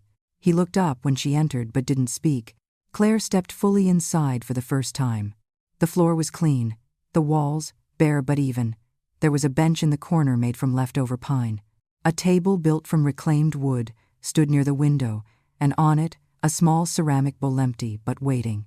She ran her hand along the windowsill, where the glass was still warm from the sun. She turned slowly, taking in the space. "It's quiet," she said. Michael nodded. That was the goal. She sat on the bench, her hands resting in her lap. "I read your letter," she added. He leaned against the opposite wall. "I wasn't sure if I should send it." Claire looked at him. "You're learning when to speak. That's something." They were quiet for a long while. Then she said softly, "This place, it won't fix anything." "I know," he replied, "but it matters that you're building it." Michael swallowed. "It's the first thing I've done that feels like it might stay standing." Claire looked up at the ceiling. "Then make sure the roof doesn't leak." He let out a breath. Part laughter. Part something heavier. "I'll do my best." Quote. She stood, smoothing the hem of her coat. Her eyes met his, not searching, not questioning, just holding. "I'll bring you paint tomorrow," she said. "Walls need color." Michael smiled. "What kind? You'll know when you see it." And with that, she walked out, her footsteps soft against the floor he'd made. That night, as she stood by her window, the new structure visible in the distance like a quiet promise, Claire didn't think about the past, not the car door slamming, not the footsteps fading, not the long silence that followed. She thought about the sound of a hammer, steady and slow, about a bowl left empty on a handmade table, and how some rooms are not built for living in, but for returning to, when it's time. The color she chose was green, not the sharp young green of spring leaves or the deep velvet of pine, but something in between, weathered, thoughtful, like moss on old stone or grass faded by sun. It was a quiet color, one that didn't ask for attention but stayed with you once seen. Claire held the small can in her hands as she crossed the yard that morning. The cold clung low to the ground, and her breath formed small clouds as she walked. The building stood ahead, now fully framed, its roof finished just days before. Smoke curled softly from the chimney Michael had installed himself, a test fire to make sure the draft pulled clean. He was inside when she arrived, arranging shelves along the back wall. He turned at the sound of her footsteps and paused, wiping his palms on his shirt. "Morning," he said. She lifted the can slightly. "It's not bright. But it's honest." Michael stepped forward, took it gently from her, and turned it in his hands. "I like it." Quote. Claire didn't smile, but something in her eyes softened. "It'll need 2 coats. The wood's dry. I'll take my time." She glanced around the room. The space had changed even more. A narrow rug ran along the floor now, faded but clean. A hook near the door held an extra coat. The small bowl she'd seen days earlier now contained a handful of nails and a folded cloth. A life beginning, one piece at a time. "I was thinking," he said, placing the can on the table, "of calling this place the room after." Claire raised an eyebrow. "After what?" Michael looked around the room, then back at her. "Whatever came before." She didn't answer. But she didn't dismiss it either. He opened the can carefully, stirring the paint with the end of an old brush. The scent rose, earthy and faintly sweet. Claire pulled on a pair of gloves she'd tucked into her coat pocket and reached for a second brush from the shelf. They painted in silence for a while, side by side, the strokes slow and even, the brush pulling the color into the wood like a memory settling into skin. Every once in a while their arms would move in rhythm, unintentionally aligned. Neither mentioned it. "I used to think healing was something loud," Michael said eventually. "Like a moment you could point to." Claire dipped her brush. "It's quieter than people expect. Sometimes I feel like I'm just pretending to be someone better." She paused. "Then pretend long enough for it to become true." He looked at her. "Is that what you did?" Claire considered her answer. "I stopped pretending. That's when the real work started." The sun shifted overhead, casting longer shadows through the windows. Outside, the wind picked up, pulling the last few leaves from the tree beyond the fence. Inside, the walls slowly transformed, taking on the new color as if they had always meant to wear it. As they worked, Claire's movements grew steadier. She didn't rush, didn't try to finish. The painting wasn't a task, it was something closer to meditation, a motion tied to breath, to memory, to release. At one point, Michael set his brush down and stepped back, surveying the wall in front of them. "I used to think love meant always being needed," he said. "That if someone stopped depending on you, you'd disappear." Claire rested her brush on the rim of the can. "That's not love. That's fear dressed in comfort." He nodded slowly. "I think that's what I gave you for years. Fear disguised as help. Obligation passed off as care."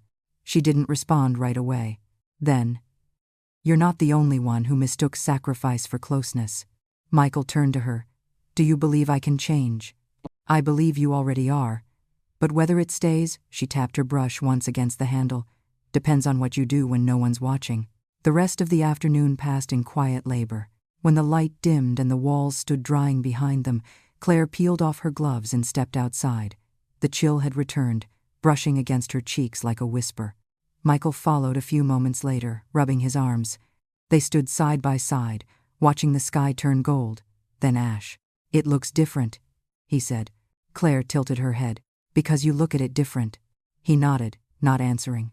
Then she turned to him. "There's a cupboard in the storeroom with some old oil lamps. Take one. Put it in the window when you're here late." Michael frowned. "Why?" "So I know," she said simply, "that you're still trying." He looked at her for a long moment. "I will," he said. And she believed him. Not because he said it, but because he was still standing there, still showing up, still brushing green onto the walls of a room that hadn't existed a month ago. And as the light faded, Claire walked back toward the house, her steps steady, her hands stained faintly with paint. Some colors, she knew, don't wash off easily, and maybe that was the point. The lamp glowed in the window that night. Claire saw it from her bedroom, a soft amber light flickering against the glass of the small structure out back. It wasn't bright enough to illuminate much, just a warm pulse of presence, a silent message sent without words. She didn't sleep right away. Instead, she sat in the chair beside the window, hands resting in her lap, eyes fixed on that glow. The room around her was quiet. No wind, no crickets, just the steady tick of the wall clock and the hum of her own breath. It had been weeks now, weeks of slow conversations, half-finished gestures, moments that brushed close to forgiveness without fully speaking its name. There were no declarations between her and Michael, no neat conclusions. Just days layered on top of days, until the absence between them had grown thin enough to touch through. The lamp was part of that. It wasn't an apology. It was a presence. The next morning, the frost had thickened. A white sheen coated the store windows, and the porch steps needed salt. Claire wrapped a scarf twice around her neck and slipped on her boots before heading out. The sky was pale and stretched wide with morning light, and the building in the field stood quiet, its roof now catching flecks of silver where the frost had settled. She found Michael already inside, stacking lengths of wood in the corner. He had added a small heater near the door, its faint red glow warming the room enough to work without gloves. The green paint on the walls had dried fully now. It gave the space a grounded calm, like the building had always intended to be that color. Claire walked in without knocking. He looked up, nodded. Morning. She took off her gloves and set them on the windowsill. What's next? He wiped sawdust from his hands. Shelves. I thought maybe a reading bench too, one that fits beneath the window. She surveyed the space. You'll need padding. That wood's not kind to long sittings. I was thinking of asking Sophie to help with that.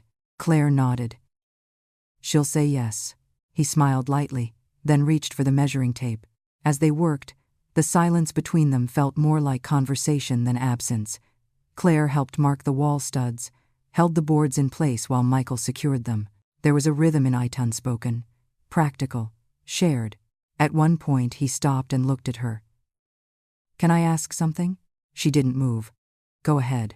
When you were out there after I left you, what kept you walking? Claire lowered her eyes to the floorboards. She ran her thumb along a knot in the wood.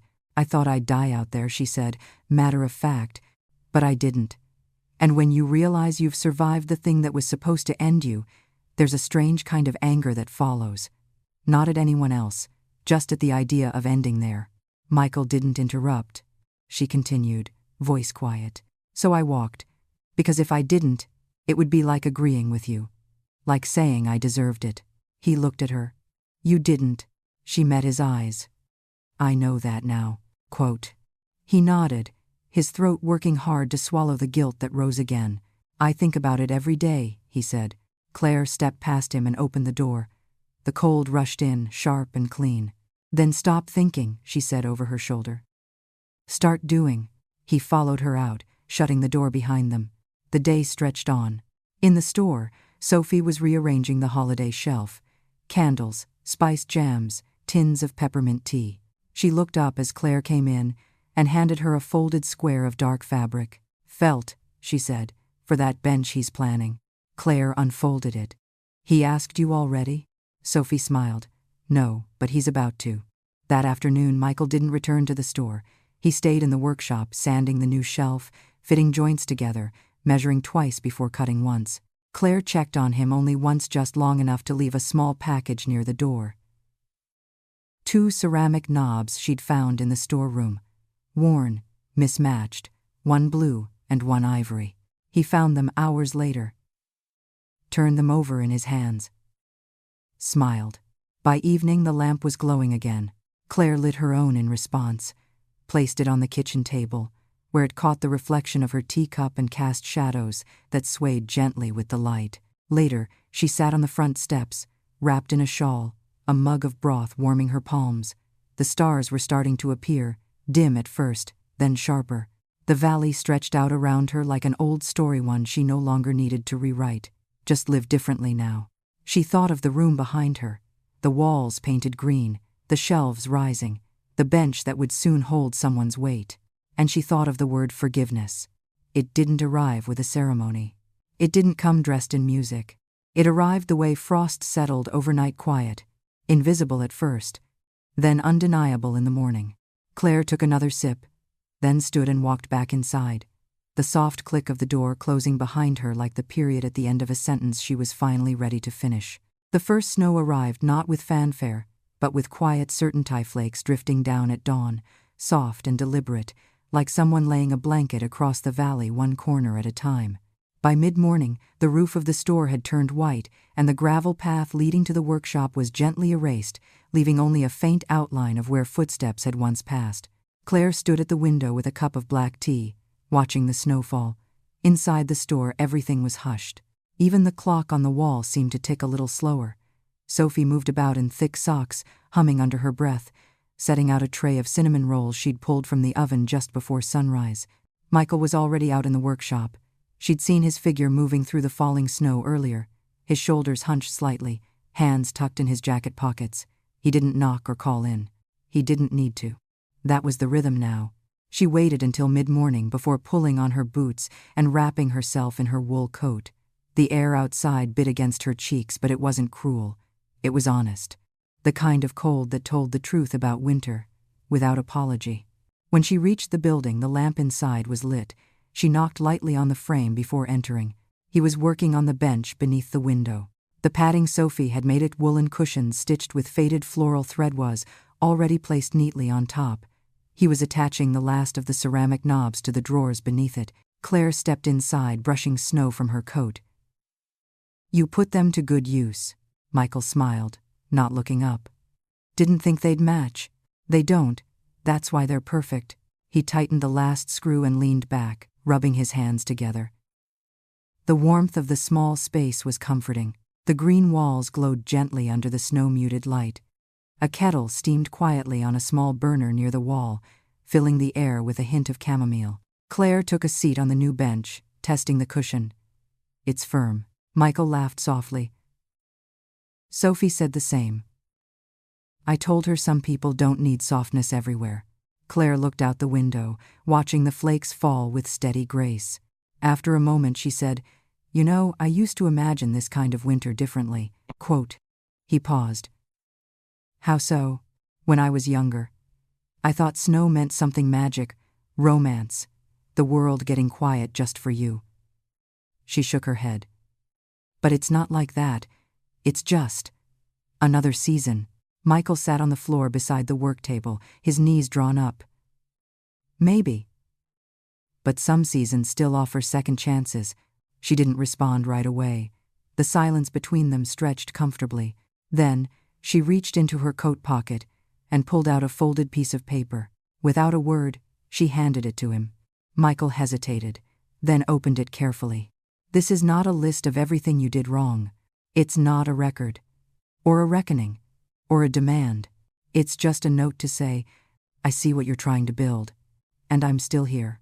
He looked up, eyes glassy. "You wrote this?" Claire nodded. "Last night." He folded the paper again carefully, like it was something fragile. Then he tucked it into his jacket. "I don't know how to thank you," he said quietly. "Don't," she replied. "Just keep the light on." Outside, the snowfall thickened. Claire reached down and picked up the mug he'd placed near the edge of the bench. It was warm in her hands. She took a sip, sweet, floral, grounding. They sat like that for a while, two figures in a green room, the storm wrapping itself around the walls like a soft cocoon. When she rose to leave, she paused at the door. "Do you remember," she asked, "when you were little, you used to ask me why I kept the porch light on when you were out late?" Michael nodded slowly. "You said it helped you sleep." She looked at him. "That wasn't the reason." "Then why?" "I kept it on so you'd know no matter how far you went, no matter how late you still had a way back." He didn't speak, but his breath caught, just once. Then she turned and stepped out into the snow, leaving the door slightly ajar behind her. Back at the house, she peeled off her coat and poured another cup of tea. Sophie glanced up from her knitting, her eyes curious. Claire gave a faint smile. "It's painted, cushioned, lamped. I think it's a room now." Sophie nodded. "And what about you?" Claire sat, cradling the mug in her hands. "I think I might be a room, too." She didn't explain. She didn't need to. Outside, the snow kept falling, covering everything in quiet. Inside, the lamp burned steady in the window of the workshop, and for the first time, the house felt full. Not of people, but of return. The storm passed in the night. By morning, the snow had settled thick and undisturbed, blanketing the world in a kind of quiet that erased sharp edges and softened even the coldest places. The sky was pale blue, stretched thin above the valley, and the sunlight touched everything with a golden gentleness, like it too was starting over. Claire stood at the kitchen sink, watching the shimmer across the field through the frost-laced windowpane. The workshop stood in the distance, framed by white, the chimney still releasing a faint ribbon of smoke. The lamp glowed dim against the glass, even with daylight pouring in, a reminder that some lights aren't meant to be turned off just because the sun has risen. She dried her hands and walked slowly to the back door. The path she had shoveled the evening before was gone, buried beneath a new layer of snow. But her boots found the way easily. She knew the turns now, the weight of the steps, the pauses that had become part of her walk. The door to the workshop creaked when she opened it, and warm air rushed to meet her, laced with cedar, wool, and something sweet. Michael was bent over the small work table, carving something into a slab of wood. He looked up when she entered, brushing a curl of wood shavings from his lap. "You're up early," he said. "Habit," Claire replied, removing her gloves. He motioned to the bench by the wall, where a blanket lay folded neatly across the cushion. "Tea's ready." She poured a mug from the pot and sat down without asking. It was strange how natural this had become, sharing space with him, sharing silence, as if their wounds had slowly begun speaking a new language between them. Michael tapped his chisel gently against the wood. "It's a nameplate." "For the room?" she asked. He nodded, holding it up. The letters were simple, uneven, but deliberate. "The room after." Claire stared at the words. "I wasn't sure if you'd like it," he added, suddenly unsure. She took the small board from his hands and turned it over once, then again. The weight of it was satisfying, solid. "It's not about liking," she said. "It's about truth." "Quite." Michael leaned back on the stool, rubbing his shoulder. "I think I'm learning what that means now." Claire looked around the room. The walls no longer smelled like paint. The floor no longer creaked beneath their feet. Everything had settled into place, shelves filled with jars of nails and tools, the bench softened with cushions, a coat rack by the door with her scarf hanging beside his. It was no longer a project. It was a place. They sat like that for a while, just watching the light crawl across the wooden planks, feeling the warmth from the small stove, letting the quiet fill what needed no words. Eventually, Michael reached into the drawer and pulled out a photo frame. He handed it to her without a word. It was a picture, faded, a little curled at the corners. A much younger version of Claire, standing in front of a swing set, her hand resting on the shoulder of a boy barely 10. He was mid-laugh, squinting into the sun, his other hand raised in a blur of movement. Her smile in the photo was wide and unaware, the kind that hadn't yet learned how to protect itself. "I found it in a box from the old place," he said. "Didn't know I still had it." Claire ran her thumb along the edge of the frame. "I forgot this day." "I didn't," he said. "You packed us lunch and forgot the bread. We had peanut butter on crackers." A soft sound escaped her, half laugh, half sigh. "You called it the accidental sandwich." Michael smiled. "You told me one day I'd laugh about it, and you did." They looked at the photo together, not as a symbol, not as a plea, but simply as a momentum memory neither had to pretend about. Claire stood and walked to the shelf. She cleared a space near the window and set the frame down gently. The glass caught the light. "It belongs here," she said. Michael said nothing. He only nodded, the movement small but full. When she left the workshop later that morning, the sun had climbed higher, and the snow was beginning to melt in slow streaks along the path. She paused halfway to the store and turned back. The door to the room stood open, the photo visible from where she stood, like a thread connecting past and present without judgment. The nameplate leaned against the window, waiting to be mounted. It wasn't fastened yet, but it was ready. Inside the store, Sophie greeted her with a nod and handed her a new list, supplies low. Inventory to reorder. Claire took the list, scanned it, and reached for a pencil. "Should we make space for more tools?" Sophie asked, casual. Claire looked up. "Why? Just seems like someone's going to need more than nails and scrap wood soon." Claire considered this. Then she smiled, small, private. "Clear a shelf," she said. That evening, the lamp in the workshop glowed steady. The porch light above the store flicked on, the snow melted a little more, and the space between what had been lost and what could still be made narrowed, quietly. Without ceremony, just two lights. Still burning. Still there.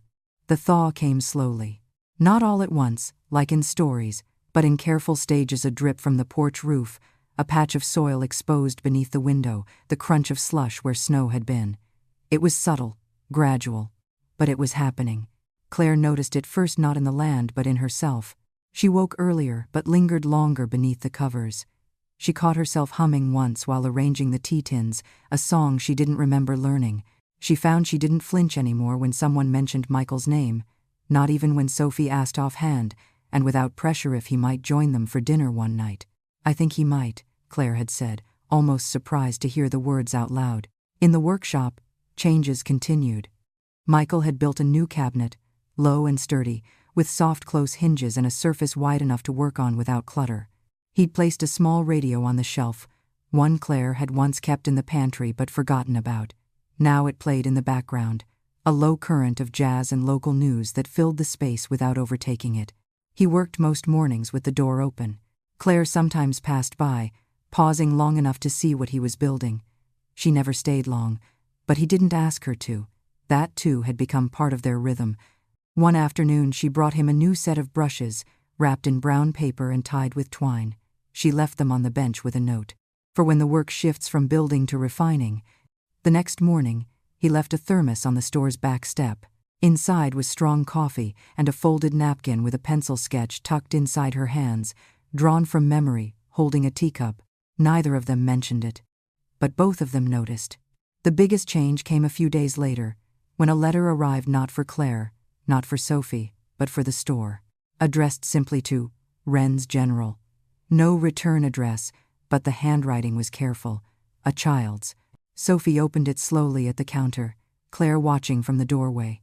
Inside was a crayon drawing of a small house with smoke curling from the chimney. Two stick figures stood beside Itone with a bun of hair, the other tall and thin with a square jaw. Both were smiling. Above the figures, in bright blue letters, "Thank you for the warm place." Below that, in wobbly script, "Calvin." Claire blinked, surprised. "That boy's family just passed through. I didn't even talk to him." Sophie smiled. "Sometimes people remember how you make them feel, not what you say." Quote. Later that evening, Claire showed the drawing to Michael. He didn't say anything at first, just studied it with the quiet reverence of someone who had once forgotten what kindness looked like, and now found it drawn in crayon on paper. "I think this room matters," he said finally, voice low. "Not just to us." Claire placed the drawing on the wall near the door, pinning it carefully above the coat hooks. "Then we make sure it stays open." He looked at her. "To others? To whoever needs it." That night, after dinner, Claire did something she hadn't done in years. She sat down and wrote a letter. Not to Michael, not to Jessica, not to anyone she had left behind. She wrote to herself, "You didn't fail. You were never too much, or not enough. You were exactly who you needed to be, even when they couldn't see it. You walked through the worst of it, and you didn't harden. You stayed open, and because of that, something new found its way in." She folded the letter, placed it in the drawer beside her bed, and turned out the light. Outside, the moon climbed high, casting silver across the snow-wet field. The lamp in the workshop still burned, soft and steady. And for the first time in a very long time, Claire didn't feel like she was waiting for anything. Not for someone to come back. Not for someone to apologize. Not for the past to become easier to bear. She was here. Now. And that was more than enough. The snow was nearly gone.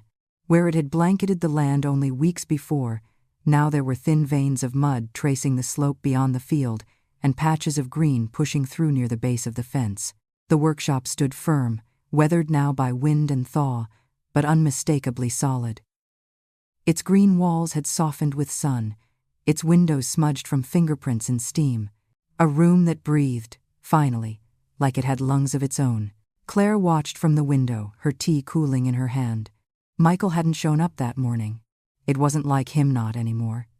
He'd come every day for the past month, even when the power flickered in the storm, even when his cough worsened and Sophie made him peppermint broth and threatened to lock the door if he didn't rest. He came anyway, and then, suddenly, he didn't. She waited until midday before slipping on her coat and walking the short path to the workshop. The wind was mild, brushing her cheeks like an old friend. The door to the room was closed, but the lamp in the window was dark. Inside, the air was still. Everything was in place. The tools neatly arranged, a fresh board clamped to the bench, his jacket hung on the hook, but the warmth was missing. Not just from the stove, which had gone cold, but from the walls, from the silence itself. Claire stood in the center of the room, eyes scanning for something that would explain the hollow. Then she saw the envelope. It was resting on the bench, just beneath the window. folded clean, her name written on the front in Michael's careful, slanted hand. She didn't open it right away. Instead, she sat down on the edge of the bench he'd built, feet flat on the floor, one hand resting on the wood grain beside her. Outside, the wind moved through the trees with a dry rustle. Only then did she unfold the note. Ma, there's no easy way to say this, so I'll say it plain. I've been sick. For longer than I let on. I didn't want to tell you, not out of pride, but because I needed you to see me try. Not fade. This room we built, it became more than I ever meant for it to be. I thought it would be a place for tools, for projects, but it turned into something else. A place where the past didn't chase me. Where you and I could be in the same space and not be strangers. I'm not running. I just need to go back to the city. For treatment, maybe. Maybe just to put a few things right. I don't know if I'll return. I hope I will. But if I don't, I want you to keep the room open. Not for me. For anyone who needs it. There's more of me in these walls than I could ever say out loud. And there's more of you in my life than I ever deserved. I'm sorry. I'm grateful. I love you.